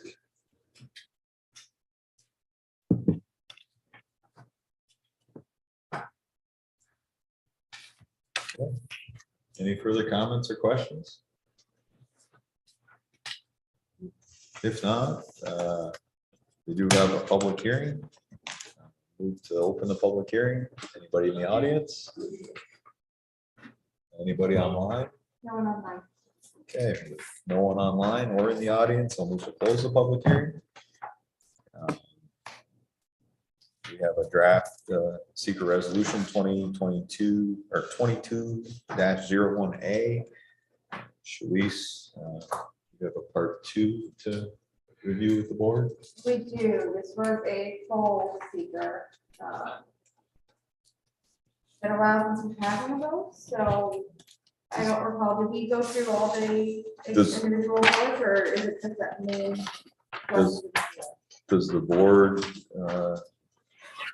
board comfortable with seeing the summary to each section, or do they want to see each individual subcategory? My guidance, I guess, the top question gives you a general overview. If you have difficulty answering that and trying to figure out how it applies, the subsequent questions kind of break it down a little more specific. So it's kind of like if you're comfortable with the A, yeah, that was no impact, you don't need to read further. If you're questioning, hey, maybe it is, maybe it's not, the other questions kind of help you scope it better. Unless you want to say no. I am comfortable with hearing the summary, and if there's a board member that has a question, anyone has a question in that regard, then we can move on to the sub questions. Agreed. So I will do what I've done in the past. I will read the general question. Assuming if I hear no response, I will check no. If you guys feel that there is more conversation warranted, please speak up. Impact on land. Proposed action may involve construction on or physical alteration of the land surface of the proposed site. You want to read some subsequent questions? Yeah, As soon as, go first, please. Okay, I was waiting for it. Yep. The proposed action may involve construction on land where depth to water table is less than 3 feet.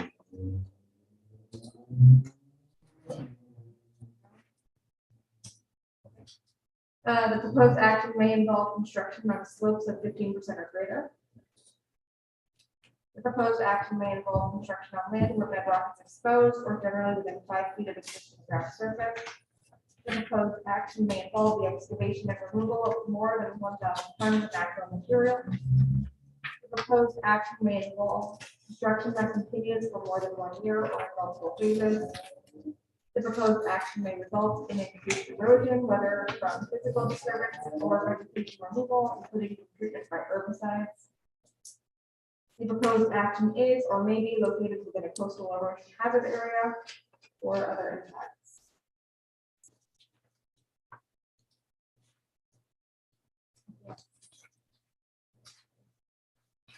2, impact on geological features. The proposed action may result in the modification or destruction of or inhibit access to any unique or unusual landforms on the site, for example, cliffs, dunes, minerals, fossils, or caves. Impacts on surface water. The proposed action may affect one or more wetlands or other surface water bodies, for example, streams, rivers, ponds, or lakes. Impact on groundwater. The proposed action may result in new or additional use of groundwater, or may have the potential to introduce contaminants to groundwater or an aquifer. Impact on flooding. The proposed action may result in development on lands subject to flooding. Impacts on air. The proposed action may exclude a state-regulated air emission source. Impact on plants and animals. The proposed action may result in a loss of flora or fauna. Impact on agricultural resources. The proposed action may impact agricultural resources. Impact on aesthetic resources. The land use of the proposed action are obviously different from or are in sharp contrast to current land use patterns between the proposed project and a scenic or aesthetic resource. Impact on historic and archaeological resources. The proposed action may occur in or adjacent to a historic or archaeological resource.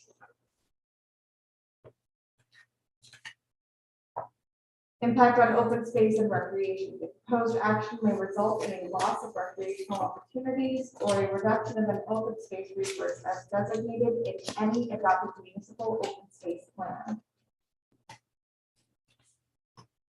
Impact on critical environmental areas. The proposed action may be located within or adjacent to a critical environmental area. Impact on transportation. The proposed action may result in a change to existing transportation systems. Impact on energy. The proposed action may cause an increase in the use of any form of energy. Impact on noise, odor, and light. The proposed action may result in an increase in noise, odors, or outdoor lighting.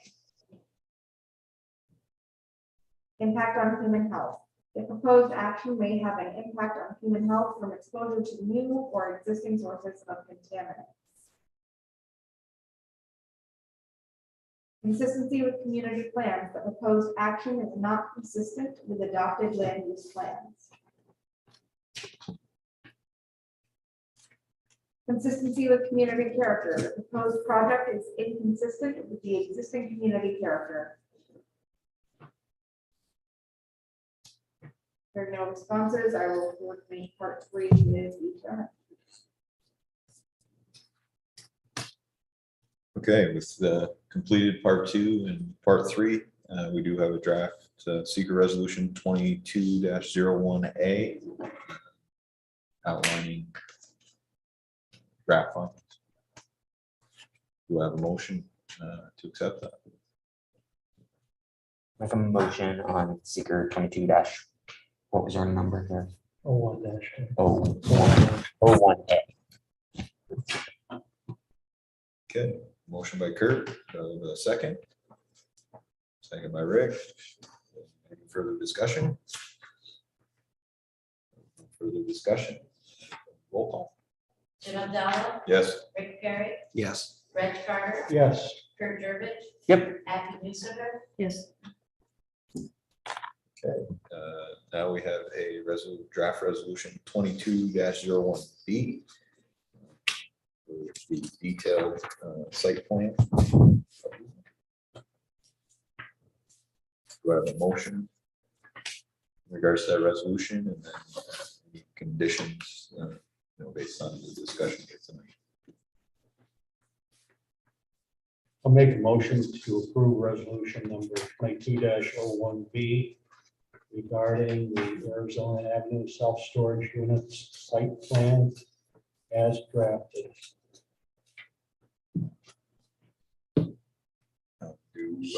Should we add the condition of the staff comments?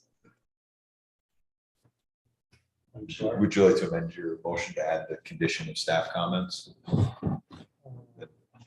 Staff Aren't comments. those included? in Are they? the resolution? If the resolution does include language saying that the staff comments will be. I'm sorry, I couldn't hear you. The resolution does include language that. Yeah, that staff was my comments will be. understanding. Yep. They're included. That good? Yep. Okay. Do I have a second? Second by Rick. Any further comment, discussion? No. Roll call. Jim Abdallah, Yes. Rick Perry, Yes. Reg Carter, Yes. Kurt Durbin. Yep. Abby Newsome. Yes. Thank you very much. Thank you. Thank you. You too. Did you capture the second one? I can't hear. Did you capture the second one? Is that? Said I what? Rick. That was Rick speaking. Oh, sorry. I missed it. I just wanted to- Thank you. Thank you. Thank you very much. Oh, God. The first night. Yeah, so it's like, look at me, mom, totally thinking of something else. Don't worry, pop me up there too.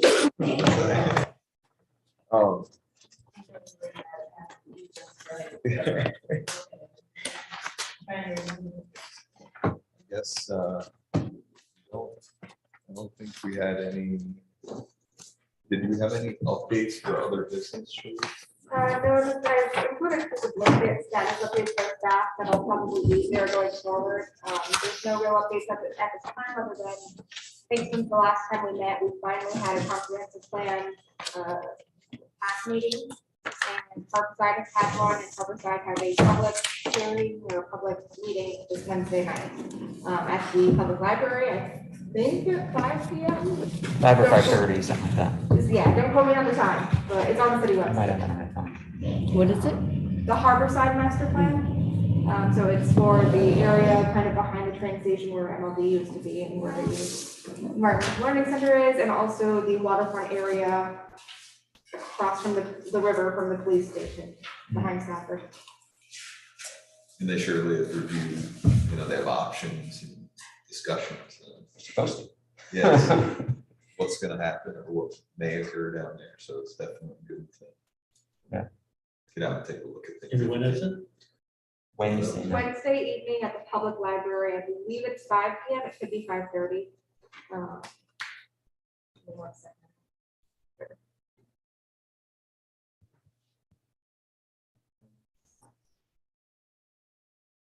Wednesday. Oh, sorry, 6 p.m. to 7:30. And Shalice, any update on the board bylaws? Yes. I remember receiving an email that it was put into a draft form for the council. I don't believe it's made a council agenda yet. So it has made it into a law form. And then presented to the mayor, and I think it goes to the council at his consideration from there. But it is not done. Not done. Okay. Well, if there's no other items, motion to adjourn. I'll make that motion. Okay. Second that. All in favor? All right. Aye. Roll call